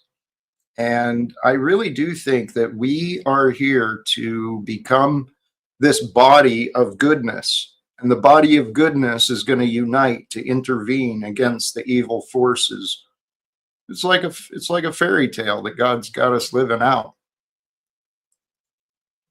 And that Epstein class, yeah, they've been owning shit long enough.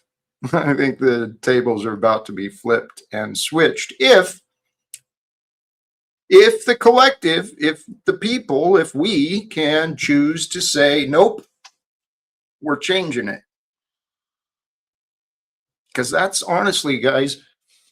Well, the reality of it is I get what you're saying practically, but the reality of it is that they never owned anything to begin with. They were supposedly given a limited ability to be trustees, to upkeep and maintain property for the benefit of man and woman, right? So as man and woman starts to come forward back to their original position, then these folks have to be reminded of their original intent and goal, right? To be trustees, to upkeep and maintain for man and woman, not to claim ownership over that which is man and woman's, right?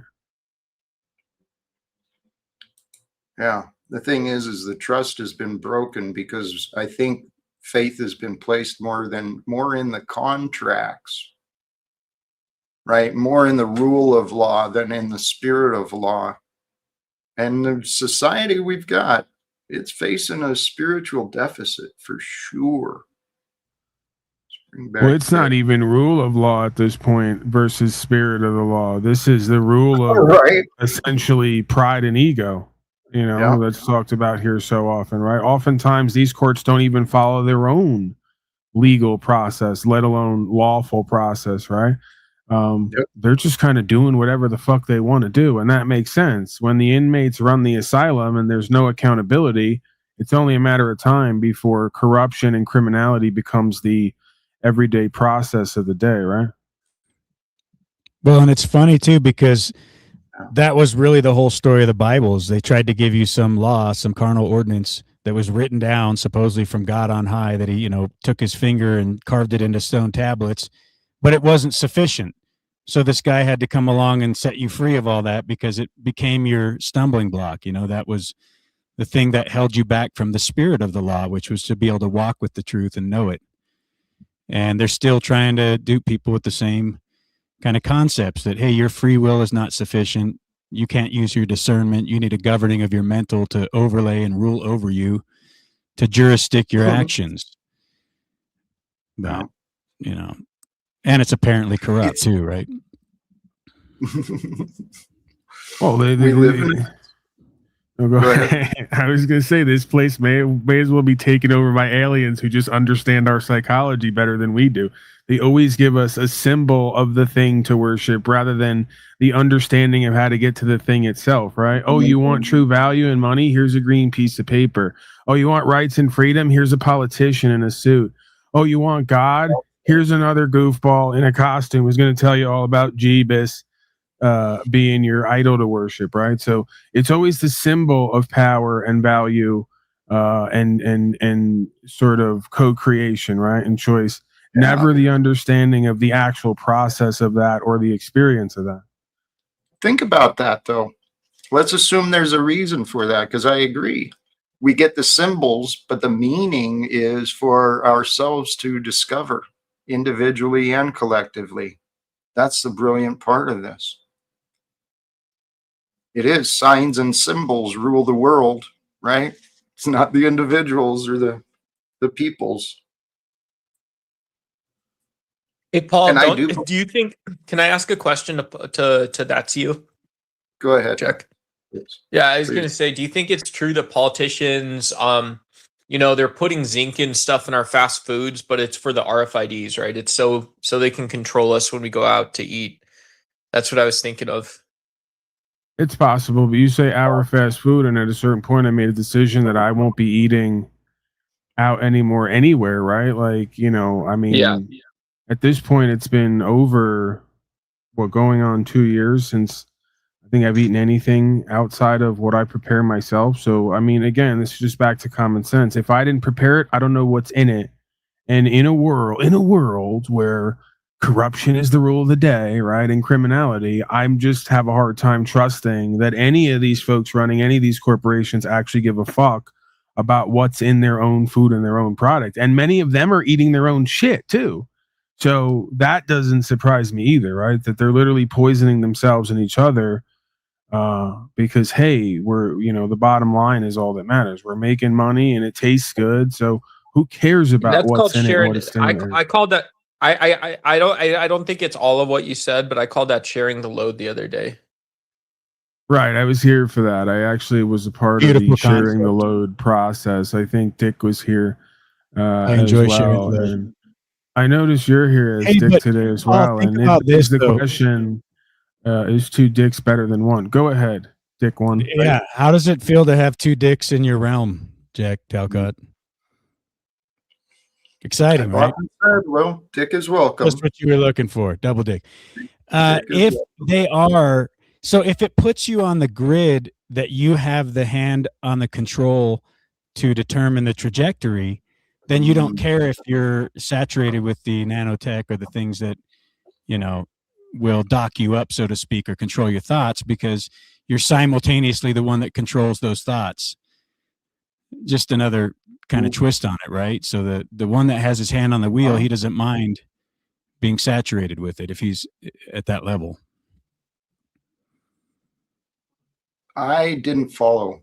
Does he have awareness or not awareness? If you're a remote control, but I have my hand on the control, if I'm a remote control, but I have my hand on the control, what do I care? I'm still driving the ship. But if by doing that, I'm collectively making everybody subject to my remote, and they're going to be subject to my frequency, then I've just basically captured the species into some kind of cyborg experiment. And more so, what if that remote that's been I'm sorry for interrupting. I'm sorry for interrupting, but can we just accept too that individuals are living together in a society, or like, is that not something that this other dick represents? I mean, and I don't mean to be interrupting you or talking for him. I completely disagree. Yeah. Yeah, that's the hill I'm standing on. That's the hill I'm willing to do the Harry Carey on, Yeah. Okay.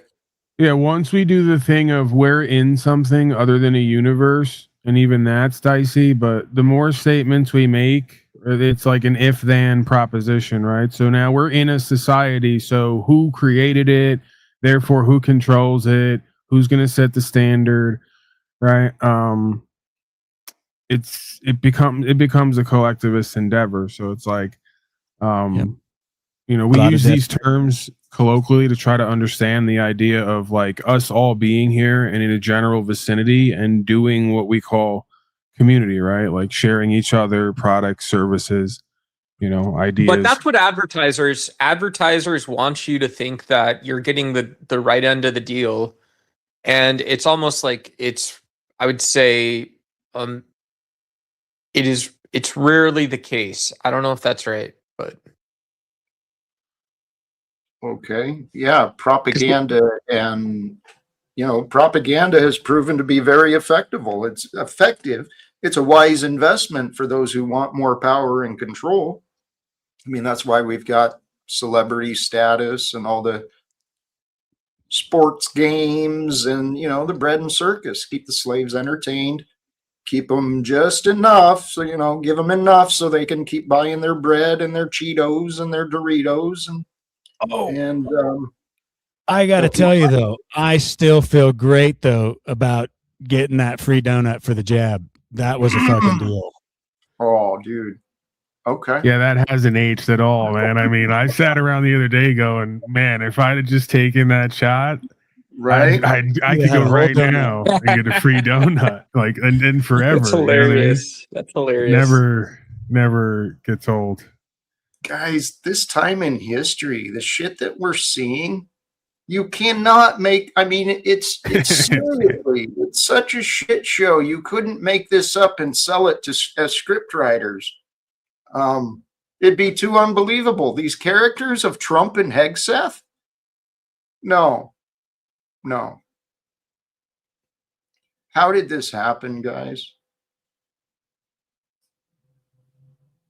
Well, I guess if you're going to do a revelation of God, the first thing to do is have a complete revelation of the devil. I mean, you can't get people to willingly believe in faith in God. Show them the devil in all of its glory, and you know, offer people a hamburger like what's his name there on the East Coast to get the shot. You know, Paul, that's actually in line with the biblical prophecies as well, because as they say, the Antichrist rises before the Christ returns. So it's the darkness that arrives before the light. Makes sense. But we've got so many people that have been conditioned and brainwashed into believing for and waiting for the darkness and not even seeing the darkness has surrounded them. They're lost. But I think it's real. Seriously, I think this is real. I believe what we're doing today. I really do. I think this is real life. Jack, can I say something? Sure. I just thought of this. All right. Okay, so I followed the Moors. I followed the Great Isles. I traced the steps of my grandfathers and grandparents. The Great Isles, they call them. The Great Isles, they wrapped around. And so I, any good man who's with it, come with me, they said. Any good man who's with it, come with me. Man. Aye there, matey. Jack, do you think Duck is real? You were just saying that this is real, but you think Duck is real? I don't know. Duck is at least part real. You got to give him that. Yeah, Duck, I love where you were going, and it sounded like Dick is already on board with you. You got more? Where were you going? I'm sorry. That was it. All right. That was a mistake. Well, no, Dick was sold. He's on board. Fuck yeah, let's I would describe the last 36 years of my life as a mistake, to be totally honest. Oh, but wow. Yeah. So that's where that's coming from. Whoa, hold on. That's so I shouldn't harsh. jump on the duck train. It shouldn't be the duck dick train. It should be the dick duck train. All right. That's funny, Dick. But Duck, that's pretty harsh to say, man. And I bet if you were a friend of you probably wouldn't put it that way. Yeah, I mean, I don't know. There's probably once upon a time where, it was one of those things that was looked down. Once upon a time, I think I would have referred to you to my catechism experience going through the sacraments. Okay. And yeah, just as at the same time as time goes on, I think people can consider themselves optimistically, but also realistically. All right. But the statement I was challenging is you said something along the lines as the past years were a waste. Did I mishear you or misunderstand you? Oh, I didn't say that. I didn't say that at all. I don't know what that is. Do we lean more optimistic or realistic? Like if I have a more optimistic tendency, is that just well, you could insert a qualifier, right? I'm a fan of Bob Ross, the painter. He could say the last 36 years have been a happy mistake. Right. Maybe a happy accident. Right. That's well said. And actually, that would be my counter anyway. Even if you did say that, the past years were a mistake or lived wrong, the reality is we're not done. And all we do sometimes it takes us a while to learn how not to be, how not to succeed. I mean, that's something allegedly, I think it was Einstein said regarding whoever it was with the light bulb. Said he found 10,000 ways. What about right now, in this moment? Is it a mistake now? There you go. Great question, Dick. Duck, because I mean, how do you feel about in a world of order beyond our comprehension, there are no mistakes. There are only misinterpretations. Some might say. There's only. Please say that again. There's only interpretations. In a world of order beyond our comprehension, there are no mistakes. There are only misinterpretations. I love that. In the world there is. I must say this. There's the time we've had with ourselves and the time we've had with others. And as you grow and grow, the painful splits, you want to realize something, a fucking champion. To me, my oaken understanding goes towards one fucking place, and it's to live without fear. Thank you for sharing that. Yeah. Thank you. It's a great path to find yourself on. Love feels better than the fear. And that's what I realized.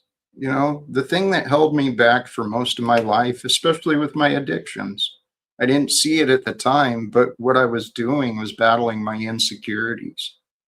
I was denying who I was, trying to escape, run away. And a thought came up earlier today.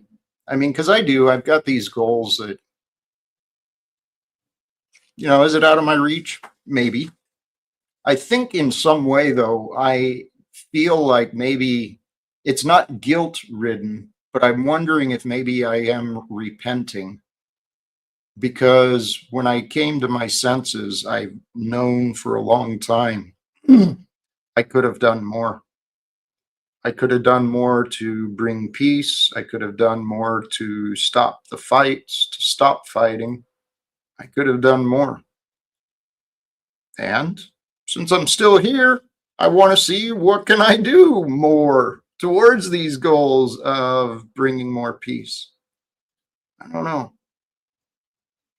Hey, we're right at that 2-hour mark. What are you guys feeling? Can I talk about living without war for a second?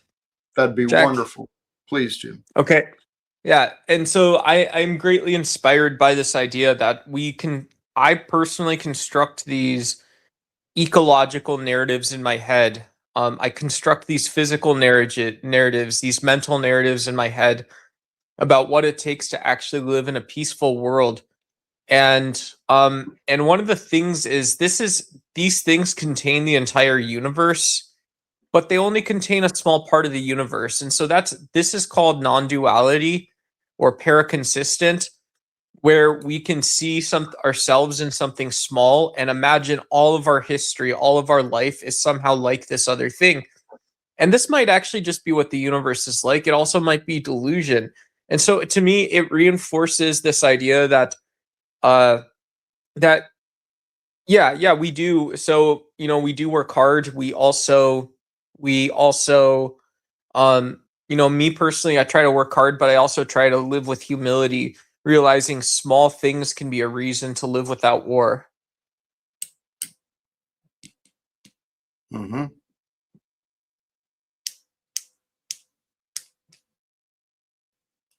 So do you settle for small things because you believe? Is there any connection in your mind? I don't want to assume.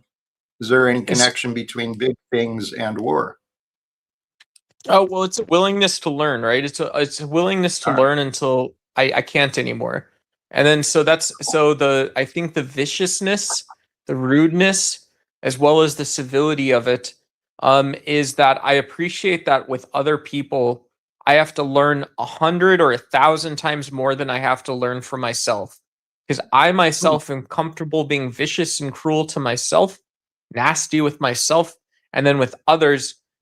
If I have the responsibility that a god or gods ordains to man, then I will carry and shoulder as much of that burden as I can in a broken human form, and I will become a creature or something else if I have to carry more. Yeah, and regarding does size matter, I would take her word for it. But Bersnosically speaking, it could be something otherwise, more difficult that hasn't been expressed yet, or that, is an understanding that you have to discover through your own journey. And maybe it's, a green dragon that you have to drive through through the desert. I didn't mean to talk over you, but that's a fair point, dude. Well, I mean, I feel like, there's a lot of things unsaid that should be said that could otherwise not be said, but still, I'm going to say them. Hey, maybe Pack on the top left, maybe you've got a question for Jack, I'm thinking, or something to say, just regarding the small and the big. I think that seems to be where the bottom row is stuck right now. Could you help elucidate us? Hey, Doc, I think you should focus on doing your own thinking for you.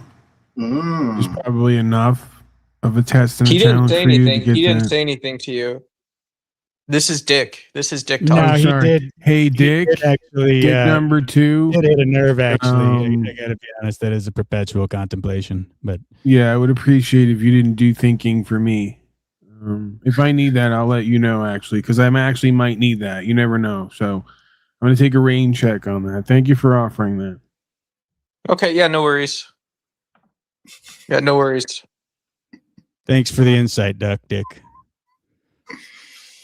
Well, yeah, as we focus on our own sight and our own path, the question is, what is living through?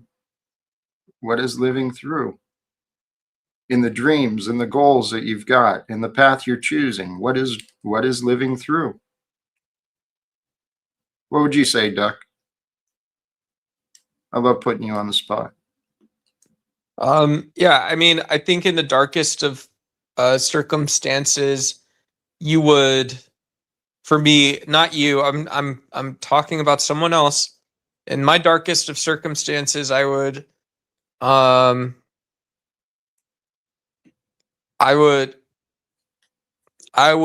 live up to, I would pick a virtue and I would live up to someone else I aspire to be as successful as. Okay. I would live up to that person, and I think I would do things like clean my room. I would do things like get up again.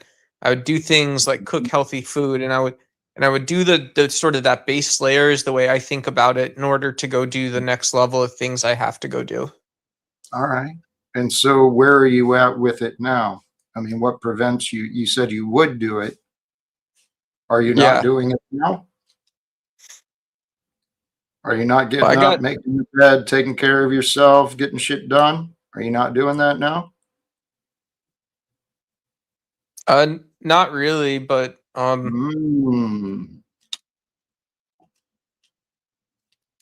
said the thing about the living without war thing, so I was pretty proud of that, Jack. For saying the live without war? All right. I appreciate that. Yeah. I suppose there was a connection. I got rid of all my babies. I used to have stuffed animals and stuff. I got rid of them all. You're a single man, aren't you? I used to believe this idea that if we kicked our own ass, gave ourselves a hard time, I got to do this. I got this list. Yep. I got to check it off. And I find we don't need to do that to ourselves. We can still check off the boxes, function at the speed we're able to, and enjoy the process and not be so hard on ourselves. Because I used to do that Duck, a lot. Duck, for sure. What was your biggest success this week? I'm just curious if you don't mind sharing with the channel. I had a gigantic bowel movement. It was phenomenal. I gotta tell you what. I sat on the fucking toilet for much longer than any mortal man probably would or could if he didn't have the discipline I do. But I was cranking that shit out for days. It felt good too. I'm doing a bit of a fast, so I'm in one of those phases. It's kind of spring cleaning, if you will. Not to get overly graphic, but you did ask, and it's a beneficial thing. You all should try it. Oh yeah, before you came up, I was talking about having a conversation with Sasha Grey. So that was my big win of the week. Was I got to talk to Sasha, and I'm not making too much of it because again, she was yelling at me, and it was just an internet chat room, but. I think next time when it's someone else, I will be both ready and prepared to show them that look, Dick has something to offer the world. He didn't always, but today he does. Today might be your day, guy. Today just might be your day, buddy. Today's going to be the day that everything seems to come through for you. Oh yeah. I'm just a puzzle piece in a bigger picture. Here to just be a small contribution. I could never try to take credit for the whole. This is, but yeah, we are. I'm a humble man. You are responsible for the whole. The whole of you. It's all there.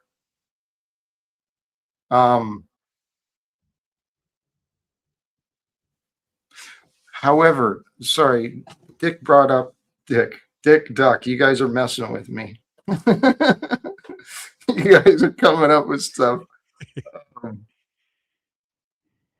No, this is real, Jack. It's not, as we were told. So that's kind of confusing. This is real. That's what's so mind-blowing, mind-boggling. It's how do you deal with this when it shouldn't be real, but it really is real. It really is. And isn't that life, though, right? It shouldn't be real, but it is real. It's astonishing. I know. Perplexing. Yep. And I think that's the whole point. The whole point is our mind is to be a little bit warped, right? To actually break through the idea of this American dream and the corrupted society, to realize that life is not as it seems, right? And to truly break through the divides of the good and bad, you just got to look beyond what's logical, because life in many ways is illogical, right? From nothing, everything somehow came into being. And so we really shouldn't be here, but somehow we are. And is it round or is it not? What keeps the water from falling off, right? I mean, it's all just a big old, it's a mind dump. Confusing. It is. So much information. It's information overload, really. It is. And at the same time, it is the absolute pinnacle of simplicity. I just had a thought, Jack. I want you to stroll with me through the imagery in my mind. Please. Is it possible that this whole place is just a experience of the most egotistical and arrogant among us? I mean, think about it. Yeah. Like, if I'm a sperm now, right? Like, I have to be first. There's 8 billion other sperms that are released, right? And I have to be number one. I got to be the first person to the egg to fertilize. Me, I, right? Yeah. What about all the other 7 or 8 billion sperms? They're losers. Dick, please, you always do this. You did this when I was exercising demons at Aaron. You're doing this when I'm uncovering the secrets of the egotistical, prideful, spermazoatic universe. I want to go. This is mind blowing. And so, And so, yeah, it starts out with that mindset. You got to be one of the fastest and the most and the strongest out of billions. And what's the attitude of the billions? Did you ever think twice about them? Probably not. No, we're too busy just focused on that egg and getting there and being number one, right? Thinking of ourselves, becoming ourselves. How fucking selfish is that? It explains a lot of the characters that wind up around here, though. I'll tell you that. If you start to see this panel like a ovary, an egg, and the panelist as a bunch of just needy, codependent, selfish-oriented sperm, they're just dying to get in here and replicate. You Dude, know? you are onto something, because so the screen is like the black matter womb, right? That's like the guiding light of hope for the sperm panel guess, I guess. That's what we are. Oh my goodness. See, God reveals it all, and I guess in many ways it does come back to sex. But it doesn't have to be. It doesn't have to be like the sex that you guys have known. I'm talking about that sweet, intimate, the generous and the kind sex, not the abusive fucking. Does the woman ever have an orgasm in that version of sex? Because in our version, she never does. We just kind of pump for 3 minutes. We go to sleep, and she winds up bitter, and we eventually wind up divorced. All of us, actually. Oh, yeah, that does happen. It is a crazy thought, though, Jack, that, it's all started based off some competition. So, I mean, you can't deny that. It's an interesting observation. That's the beginning of all this. You want a prize, so to speak, whether it's in fact a prize or not. You won the race to get this experience and this journey. But isn't this more proof of how inherently foolish we are and driven by some urge? Because the sperm, while it's conscious, is, I would think, largely unconscious, right? We have no memory, but still it's programmed, right, in the genetic code to be first. First for what? To be ruled by the Epstein Island going vacationer class. It's like, you won. Wow. So then not only do you have to wonder, where do the rest of the sperm go, but are they in fact better off? We were the idiots who thought that winning the race was the best thing that could possibly happen, Right. The one is sacrificed for the many. All the rest of the sperm go to heaven, Yeah, we're first to win the prize, and the prize is be stuck in the panel verse with Illumitami, Snafu Snaps, and King Stephen, okay? That's so far, but we're not done, and with every problem comes the opportunity for change. And it's so not like me, Jack, because I'm, for the longest time in my life too, I'd have been the guy to just call out on the day of the big race, like, who needs it? I guess as a sperm, though, you're not using weed, there's no sperm on weed. This is your sperm on weed. Sperm on weed would have called out for the big race day, right? And been somewhere right now, just peaceful, enjoying its spermazoatic beingness, closer and more one with the creator. I mean, once you find yourself incubating in a ball sack again, just don't have any sense of urgency. Chill back, let them go, let them do their thing. But then you could be stuck there longer. I don't know how that works. Isn't that really what this panel verse is, though? So the goal is you got to get in the race, but you can't win it. That's what it is if you're in the ball sack. I don't know. We made it out of there. Way out. We made it out of the ball sack. And that's the only way we get out of this. We got to go back through. No. We got to get shot out, but not win this time. We got to be reborn, but maybe without the vagina this time. How are we going to do that, Jack? Do tell. It's what Jesus was talking about. You kill that ego and allow the ego death, and then be reborn with the spirit and the goodness of love. And two dads. however many it takes. Right. Right? Well, we're true Christians here. We believe fornication and reproduction with women is sinful and evil. Yeah, disgusting. It's animalistic. We don't believe that. That's something I never agreed with. That was the religious. Come on, Jack. Downfall of all women. Let's get rid of them. We don't need them. When you think about it, the traditions of these religions, it's so cruel and it makes no sense. And it's anti-pleasure, anti-sex, right? The idea of circumcision, cutting off the most sensitive nerve endings off the pecker and then living the rest of your life without actually knowing how good sex can actually feel. I mean, holy cows. Wow, look at that. Austin Murphy, my throwing down brother. That is pretty bold. And sincerely, I just thank you. These moments like this that are proof that you accepting everybody's abuse and confusion and dysfunction pays off at some point. Right. Well, we look forward to more of that, Austin Murphy. If you want to just keep dumping your trauma on everyone here and projecting, we're here for it as long as you pay as you weigh, right? Pay as you exit. And this was the real reason for Easter too, was because we get to see people's true colors. We only accepted Jesus Christ was actually the savior after this point in time. And so yeah, this is the difference, right? You know, because when Jack invited me up today, he says, Duck, you got to jump up on stage.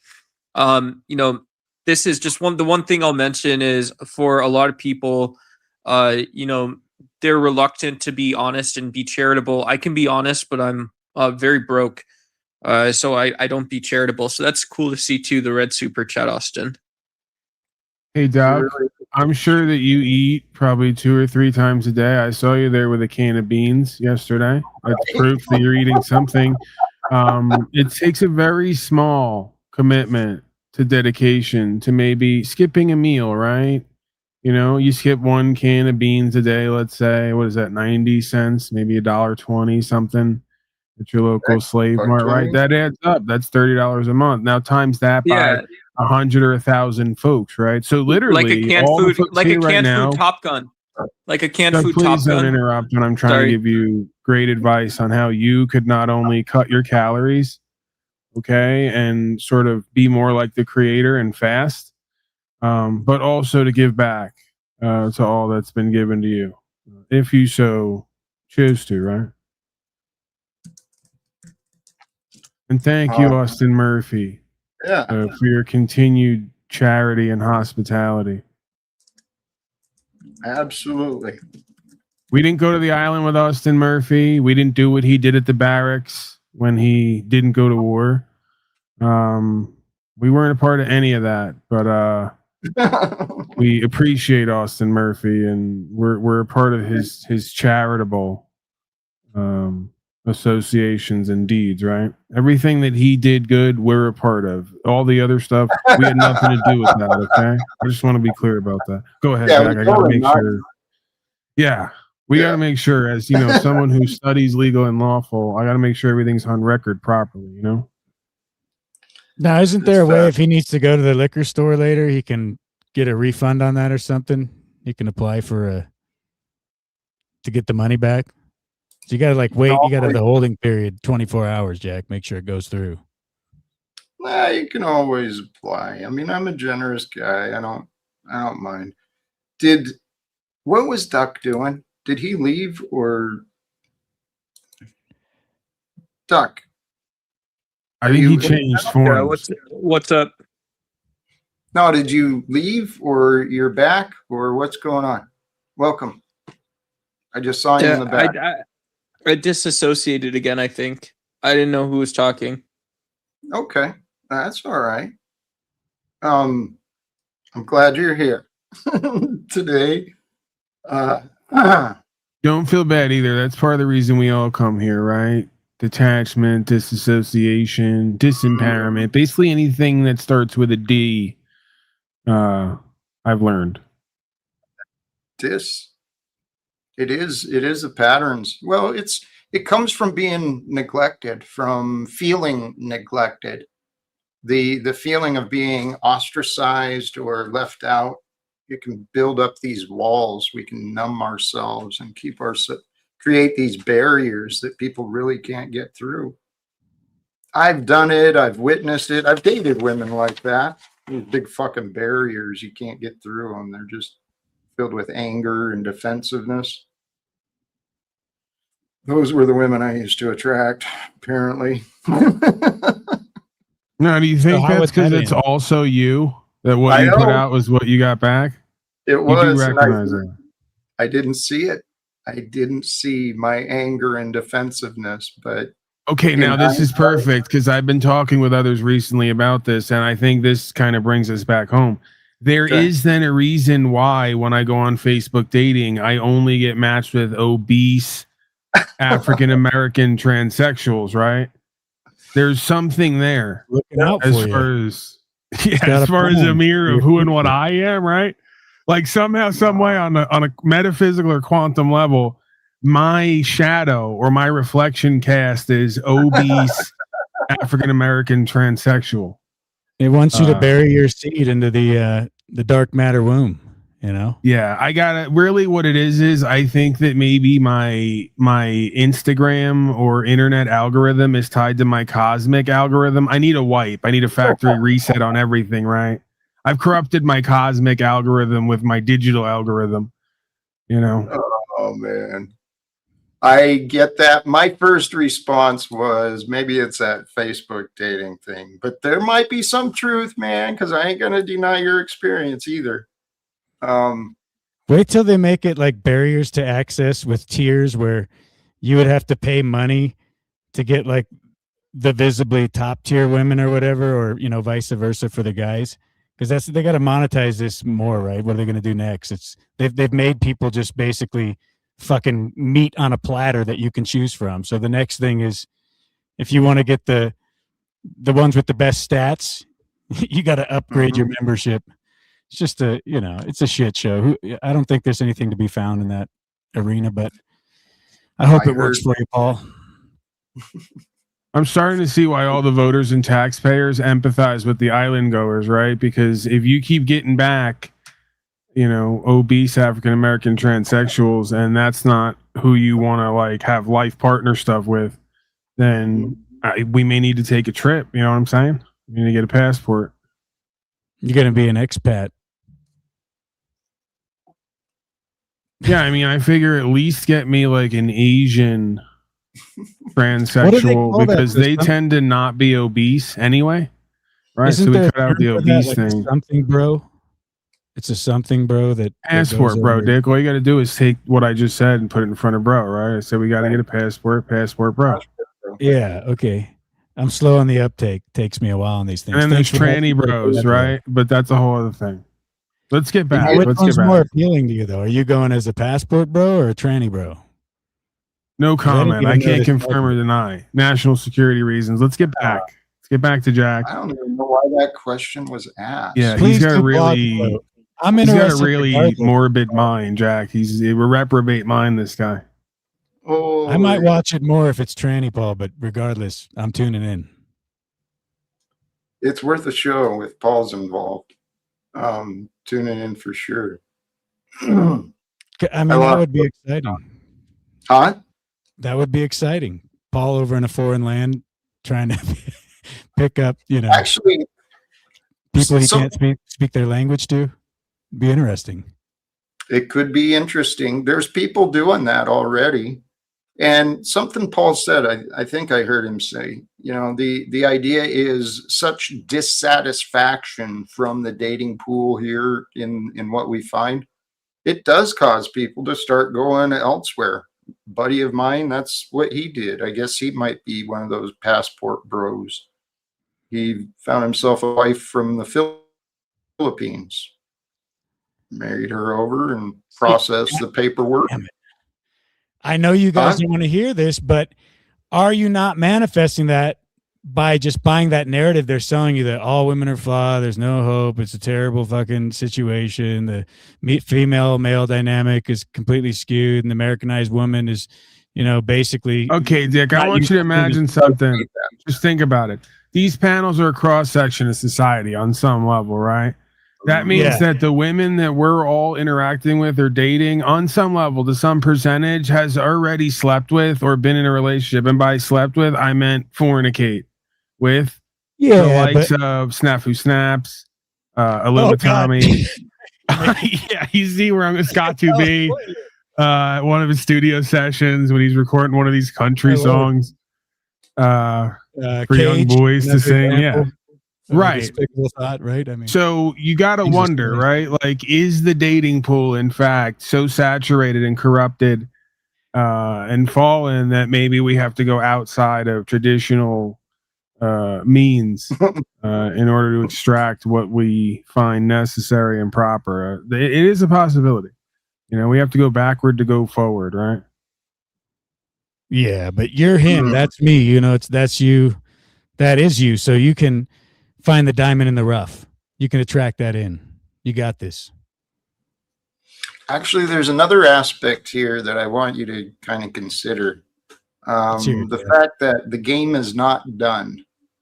And I know the likelihood, but if we find a way to be a part of ending wars and bringing reforms, I think the dating pool is going to expand a bit. I think they're convincing us to believe it's entirely dysfunctional so that men who would go out and pursue the opposite sex have that premise in their mind before they even go about it. And the women, in kind, they have the same kind of thing going on. So it's just utter dysfunction. But, you're going to have to, that's going to have to change to form anything productive. Because if you believe from the outset, it's all skewed and it's not really possible to make things work anymore. I think we're just all fucked. Right. And we're just buying into a lie. Dick, that's been the common sell. I think you sell people that there's no hope, and then they settle. They choose the lesser of two evils. They keep filing their taxes and complaining as they pay their accountant. But it's this society we've got. I claim we are perfectly poised right now to raise the standards. And the more I think about it, I was thinking about this earlier. Donald Trump is crazy enough. He might listen to a guy like me. And if we could get on the same page, him and me, oh man, we'd totally change this world quickly. Wars would end. Reforms would be happening. It's just he would take the shackles off us men too. We could get back to, doing the thing, right? Yeah. Grabbing him in the old Yahoo and no. Well, he's right though, Jack. You gotta find some place where you gotta find some place where you can bond with him, right? So like he in one of the videos turns to a 10-year-old and says, I'm gonna be dating her in a few years. Or 10 years. I think it was an 8-year-old. He turns to an 8-year-old and says, I'm going to be dating her in 10 years. Are you able to maybe do an icebreaker or something like that? No. This is the thing I was thinking about. A conversation with Donald Trump would have to have some pretty serious topics. And the reality is he's got to come to terms with some of the choices he's making, some of the things he's been saying. At some point, whether it's in this life or after it, he's going to have to face accountability for the choices he's made. I suggest can I pitch in there? Change. Can I do a small pitch in there, if you don't mind? Go ahead. I think I personally considered as a voter which of Trump's policies coming from the office of the president could be considered. And so after we consider what can be considered, what's left is the war in Iran. What's left is holding a foreign head of state hostage in New York City. What's left is a strike in Yemen that the American people didn't ask for immediately after his inauguration. Right? It's Trump's death wishes that he had. Was his desire to become a murderer that he didn't accomplish during his first term. And those are things that we can't consider, not really. Okay, Doc, we all know what's going on. United States Corporation and all of its subsidiaries are going to keep blowing shit up and blaming it on people until eventually they use their centralized corporations and militaries to take over the whole planet and put it under a new economic system. Okay, that's what's happening. There's not a banker involved. It's simply a man who came out and in November after he won, he said he wanted to go to war with Iran. He postured, he stood up against the world. And so any sensible person should see this is not a man that you can trust. It's not a man that you can do business with. The future calls you. The future calls you. It puts you back. It asks you what a man is. And a man is someone who stands up and refuses to accept even the smallest hints of violence, which are unnecessary, which are egregious, and which distract from true priorities. I don't think we ever went over this, but I've created my own metric standard. You know, like folks talk about Myers-Briggs. There's actually Pack and Jack evaluation standard. I wrote it. I put Jack's name on it. Okay, like Galton and that whole evolution thing, right? With Darwin, but whatever. You know, those kind of things happen. He didn't say this. I'm saying it. Can I ask how many shots you got, Duck? Let's just get down to it, because that's basically what my whole chart is about. I'll tell you, I've got 3 scars from my father, 2 from my mother, 5 from my brother, and 6 which I can't tell you where they came from. Okay, I think this is going to be difficult to. I'm saying. Scars? Yeah, it's probably a tragic story. Yeah, Trump's on it, guys. He's got a deal in the bag tomorrow. Well, I'm not sure, Ducky, understood the question.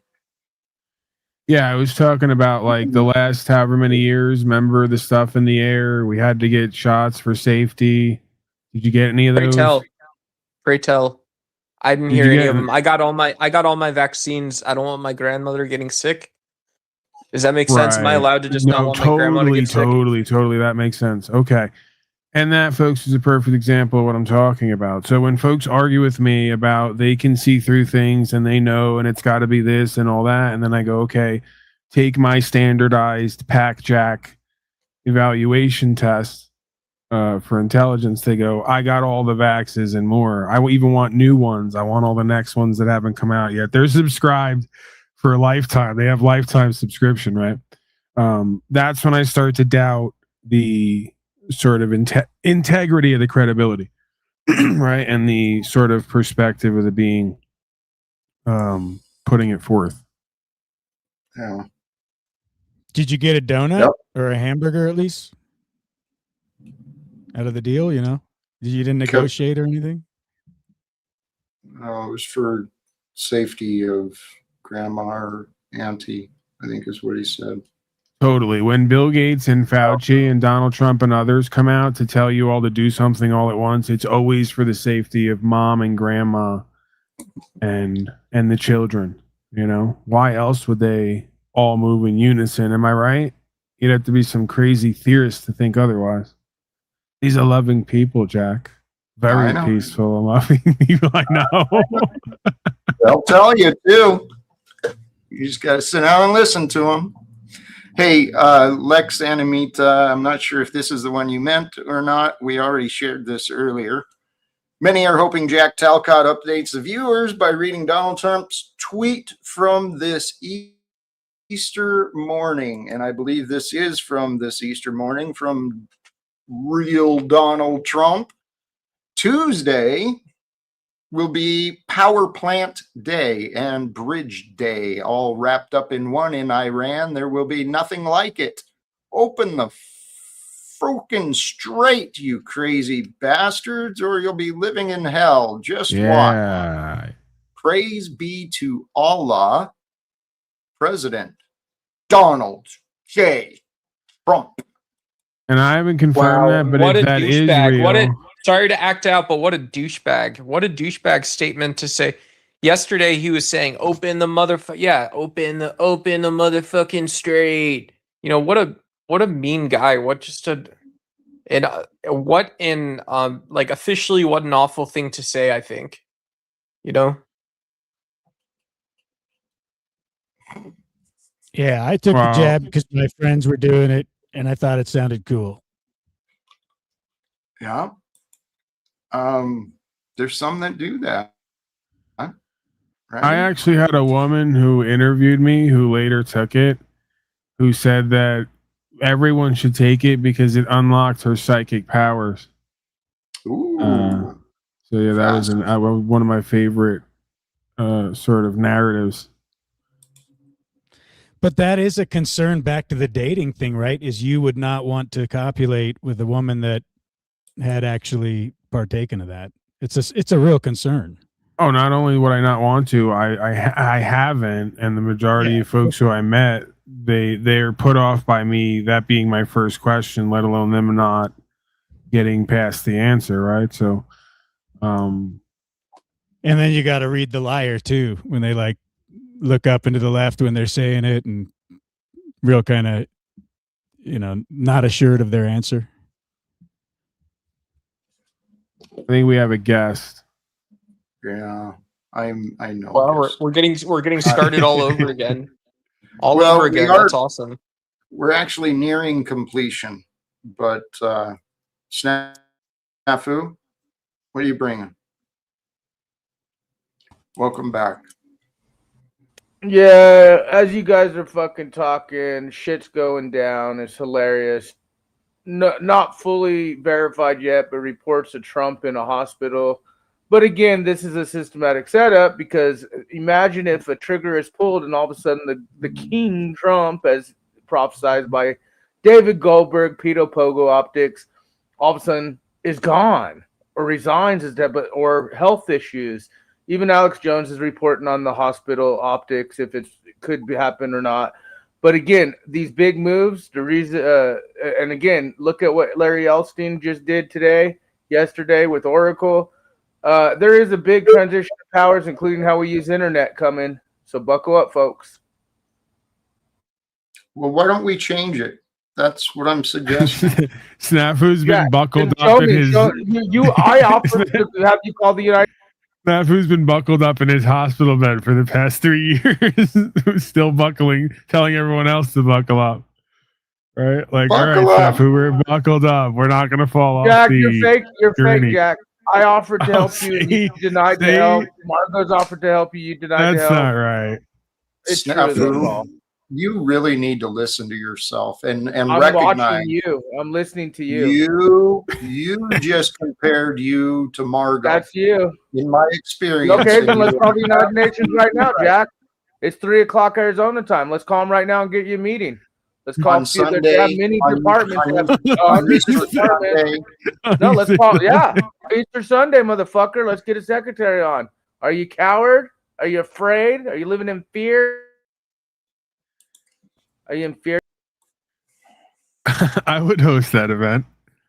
I would host an hour-long Talcott-a-thon special. We can do it. Call-in specials of the United Nations Easter week. No, not today. Here's the deal. I'll do it with you, but I want $100 now. I want $100, and I will do a whole live with you.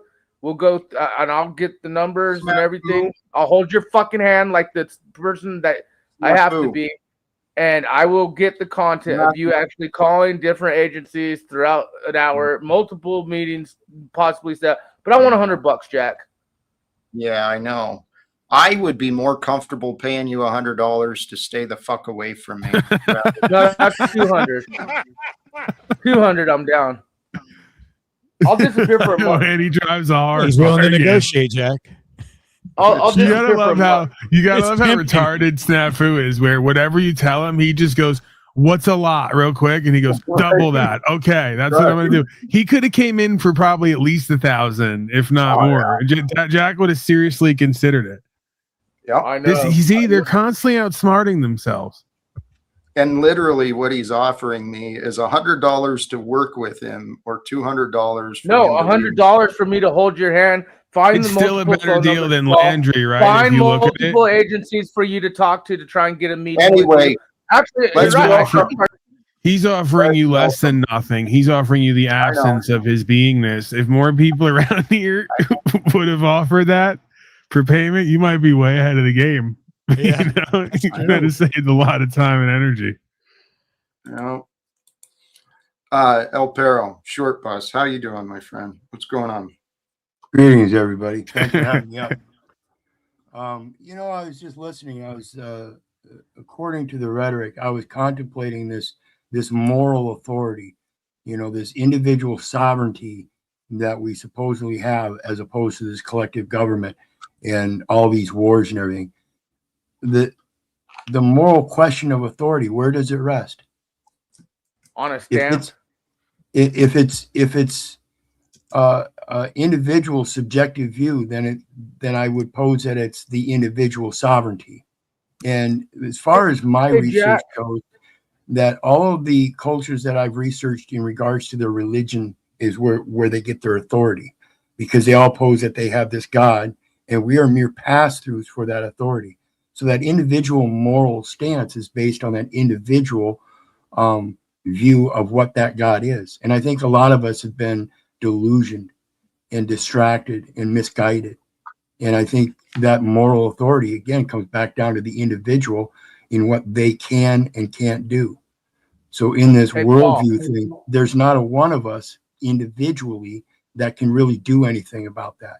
But why are you hollering out like a woman who's in a burning building? You know this content. Just let him finish. But as an individual, I think this is the priority. If we could all see that in ourselves, that's where the greatness comes from, and that's where the atrocity comes from. It's only because good people do nothing when bad shit's happening that it happens. And I think if everybody saw themselves in the true light that they think themselves of as a good person, they would automatically train themselves to get rid of that delusional rhetoric that we keep speaking. I yield. Hey, Jack.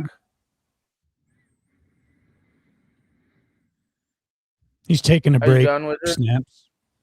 Right, I have an idea for content. What Jack is like the post office guy, and Wizard came in as the post office guy until I destroyed him with the stamp thing. Why can't we have like a Mortal Kombat type deal, or like something like where Jack versus Wizard with the post office optics? Why haven't we gone to that yet? See, that's the moral integrity. I'm not talking to you. I'm talking to the audience here. We just heard you ramble about something which created great dry. And instead of finding something that we can get to as a who is the best post office? Like, the audience should help me here. Is Jack the best post office dude, or is Wizard? And might I add, Wizard got destroyed when I went to the post office and put his optics in play in real life. So you want a post office showdown where Jack Talcott and Keith meet? They have a debate. Like the Raging Ketchup and Andrew Pilson, and I want to see who is the postal. See, you're afraid, Wizard. Yeah, he. Why are you living in fear, motherfucker? Jack knows more of the back end. Like he was more in the back end. You know, that was kind of his thing. So he knows the underbelly of the beast. Well, Wizard too has a history of he doesn't really want to be part of events anymore. I think. That was the thing. Like he doesn't want to be part of bits or events or anything like that. What bit is that? To hear the two postal workers have their chit chat, because Wizard acted like that was his whole thing when he entered the community, and then I destroyed him with the stamp thing. I think Jack is the postal worker. Like I want to see some Mortal Kombat type postal guy versus postal guy. You're about to. Jack's about to take his jacket off and put you through a table and hit you with a steel chair, it looks like, based on that brow reading. As long as it's not shitting on me like Vince McMahon did or Brock Lesnar golden showering me, I'm okay. They got nothing compared to what I'm going to do. Trafficking me. Snafu, they got nothing compared to what I'm going to do to you. Holy shit. You know, I know what codded means, Jack, and I don't like it. Instead of coming I looked it up online. I don't like it. What is it? What? If you're going to bring it up, then reveal it to the audience. I know you're a genius at broadcasting. It's a very bestiality thing. Codded. No, it's not. Yes, it is. Wow. Is it possible that whatever it is, it's an aspect of love and you just have opinions and disagreements about it? Matted, tangled, or felted together, referring to like wool or hair or fleece. Type codded porn or sex talk. Weird shit. It's very bestiality, weird shit. That's why it's funny when all you guys say codded is shit. much like the word religion, right? Where it's when two dog balls get stuck in a bitch's pussy and they can't get it out. It's nasty shit. They're codded. It could mean stuck and sort of tangled, right? It's triple X nasty shit. In the absence of flow, it could also mean the pinnacle of comfort, right? I always got sickened when everyone said I'm codded. That's I'm what codded. I was like, do they even know what that means? I don't think you know what it means. Go look at like a cotter slot. I'm not being disgusting. I'm just telling Jack they don't. If they had PR agents or motherfuckers who watch out for his shit, that'd be the first thing I'd say. Like for branding and shit, I'd be like, Jack, you understand what codded is, you dumb fuck? When people are like, I'm codded. Like go to Pornhub. Sorry. Dumbass. That's you, Snafu. I'm trying to help you here. You're referring to my name or a path off of my name. I mean, Talcott is my name. Have you, since you went and pulled the LLC on Paul, like after he said that and went and did the LLC thing or the patent thing or whatever you did, copyright thing on Paul, have you used that? Trademark. Have you used that? No, it actually came time for renewal, and I chose not. I'm going to renew it. Invest. You're welcome to. Okay. That looks fascinating behind you, Chris. JHC, but it looks like it's blood splattered. Ja healing, comedic, blood drinking temple. We got a few more letters to go. We're in the middle of it. It's Ross.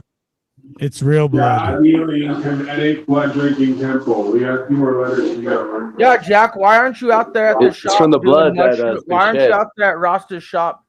It's from the blood that's been shed from Snafu's metaversal vagina. No, I'm serious. Where he's why constantly is Jack crying and menstruating. In love with Rasta over there out in California. Why are you not loving on tour? It's not time yet. When it's time. What if we go to Nuclear War tomorrow or Monday? Monday is supposed to be for all you folks, Monday and Tuesday. Now, if you know, this is big. Mexico stopped all fiat currency in gas stations and things like that. Now we're watching the fuel and oil trade. Now this is a start because for Mexico to say no more fiat, that means dollar bills. That means cash. And we're talking about Mexico, motherfuckers. Tijuana, Mexico. And they're the first ones who are getting into the digital world that's about to be activated very soon. Yeah. And so type it in Mexico. All right. Well, the question is, if the bomb drops on Monday, I don't think the bomb will drop. Oh, I thought that was the question. I just want Jack to go love Rasta, eat some mushrooms in a loving way, medicate, go live, go on tour. We can. I imagine going on tour very soon, but it's going to happen all together. What about you and Paul? You could come. Sure. And then if you're in Arizona, I could. Hell, I let Brian O'Shea stay with me, and that motherfucker left a piss jug in my bathroom. So No, I don't. Paul rejected O'Shea. He said you could get in my trunk of the car. That's what he told O'Shea. You are so fascinating, dude. So when are you gonna do something, Jack? Well, I'm already doing something. As I mentioned, I kind of alluded to earlier, and I'm not going to give specifics, especially with you here, dumbass. No, you know what? I heard you say something the other day. That's a great name for you, by the way. No, this is good. It's You're a great actually name. I think talking I'm going to have you labeled as that when you come in here from now on, just to kind of brighten things up. Can we get Pastor Joshua up here right now? Can you call him up and bring him up on panel right now to talk to Paul, you and me, all three of us have a powwow? Today's Sunday. He gave sermon perfect day for him to come hang out, because you said something very interesting. You said that we should all forget our doctrines, and I get Paul has taught me or wants to teach me like the whole doctrinate myself, and I get it because I am one of those that looks in the mud flood and all this. Man, because you want to Bible thump while taking everything in the Bible out of context, right? And misinterpreting it. Right. And there are different between those who. Okay, so fast forward, they drop the bomb. Whatever happens, society collapses. You can't use your dollar. You get no more Section 8. What are you going to do for 4 or 5 to 10 years during the Reconstruction period? Jack's gonna love me. You sit with your Bible. You just shake in the corner with your Bible, or what happens? Jack's gonna love me and fix my clutch. Right. Again, a non-answer. It's an answer. As you're talking about other people not doing things or being real and authentic, you won't do anything or be real and authentic. Over the years of doing what I've done, we've created a community that's been kind of silent, like silent ninjas. There we go, LARPing. So your community's been silent while you've been obnoxious. And how coincidental. Internationally as well, the Truthio. So if in all reality, Paul, like the stuff you brag and claim about, I work with many people who do that and are part of that. Hashtag and I have LARP without fear. I don't know what ham radio is. Do you? Right. You got militias, you got communities, you got groups. They're all silent, I'm just saying, medication, medicines, and fuel and energy. Those are going to be the big ones. Yeah, if I were you, I'd double up on the medication part of that stocking plan. I have a feeling you're going to need it, especially in times of trouble. Go ahead, Jack. You're highlighting there. You got something going on? Well, holy cows, Duck had a great prayer for the Talcott community, but then just as I got the end of my patience with Snafu and put him in the back, Trexty comes through with more justification of my choice. Dono to shut Matthew's face for the rest of the stream. He's frying my head. Do it or I will tell Pastor Joshua. Ask Alec Jones to fix your clutch, dude. Thank you, Trexty. Yeah. Snafu, dude. His prayer was to give us friction, though. Why was he saying give them friction? Yeah, because I assume because it'll instigate our growth. My prayer for the Talcott community, God give them friction, please take it away. I don't get that. Please help them see themselves as the invisible chosen, the infinite handshake. Give them grace. Give them joy, Lord. I will certainly agree with that one.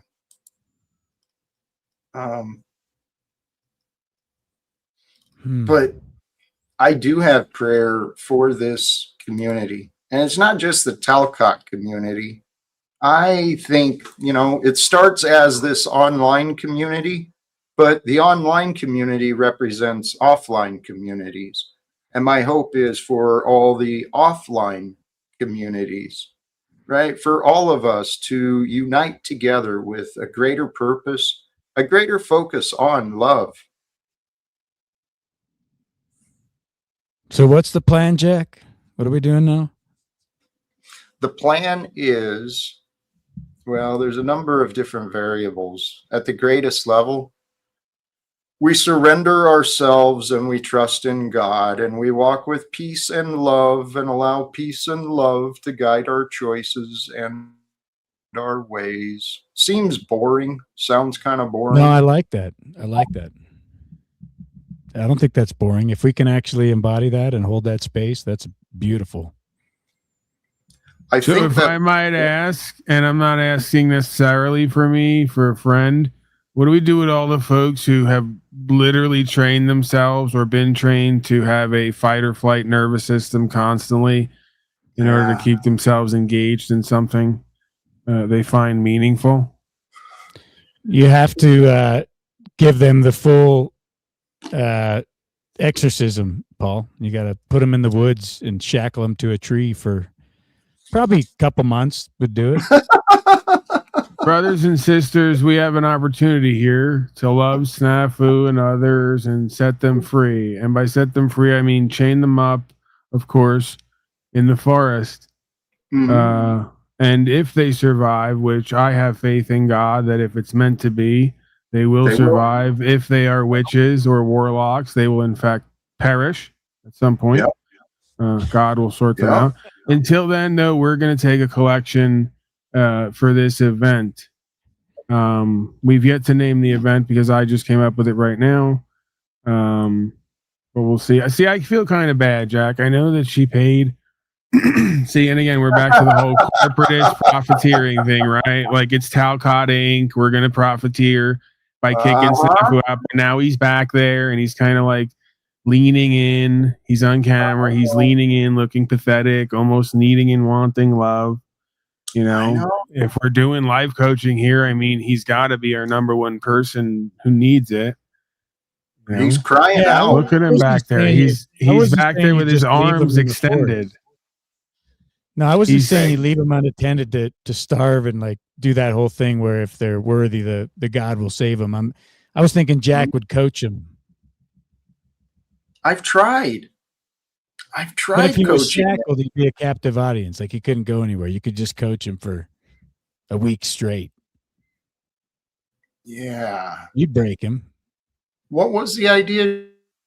Shackle people to what? Where did that come from? To a tree, and then you just in the forest. Right, okay. New idea. Yes. We shackle Snafu and or Tommy and or Margot and others to Jack Talcott. No. And they get, I mean, you are the life coach. You're the head thing here for peace and love. Well, yeah, I know you don't want to do it, but it needs to be done because that's the role that God chose you to play. So we're now going to shackle them to you for an extended period so that they can learn directly or indirectly how to choose peace and love, what to do throughout the day. Okay. This is way better than CPAC, by the way. Before that, okay, I won't dismiss because I can imagine some value, but before they get chained to me, because we're talking about Snafu and Margot and these others, I say we go back to that tree thing. We revisit chaining them to a tree and we add bacon, right? Add bacon to them. I knew it. You're getting hungry. Well, to draw in all the loving animals, right? So they can have a supernatural experience. If you shackled Jack to one of the heathens, he would end up eating them and he'd get a taste for humans. And then every time that you shackled one, there'd just be like an arm left in the shackle. Right. We got to refocus though, because that might be somewhere in there illegal and also potentially harmful. I think we were almost kind of hoping that. Let's refocus because this other idea is something that I think that we could actually use, and it's great content and also might change some perspectives. I know you say that. I know you're resistant now, but in their current mindset, I would be safer off taking myself out. Maybe not Tommy because he seems violent, and not Margot because if you did have to get physical, it just wouldn't look good for your brand, right? You choking Margot, but Snafu, I think he's got he definitely has an enlarged heart from his condition. But he's got a big heart, you know. I think that he wants love. He just doesn't know how to like give it and receive it. And he can really benefit from an interaction where it's just you and him and you. You know, he can't get away. He can't run from the love anymore. You know, it would force a change. It would force a change. One of us would reach our end for sure. And I got faith. And under the right circumstances, yeah, I could help them change. I could. I don't like the idea of being tied to people, though. especially people like that. Well, we would give you like maybe like a 10-foot rope or chain. Dude, have you listened to Snafu? It's generous. I mean, you're talking about being in vicinity. Yeah. I don't know.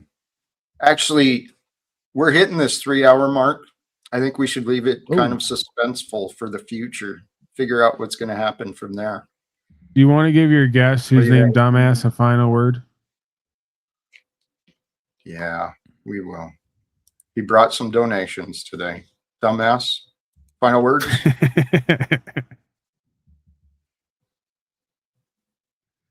This might be your best choice ever.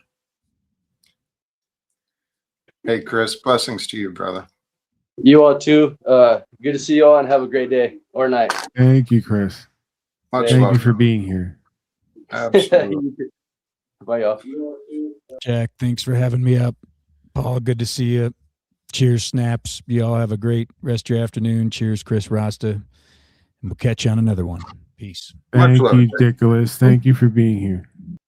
Thank you, brother. And Snafu, last chance. I think he's wandered off, or maybe he has passed. What do you think?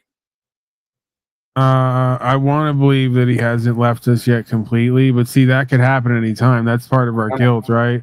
One of these days could be his last backstaging with us. And then we would be left with that, right?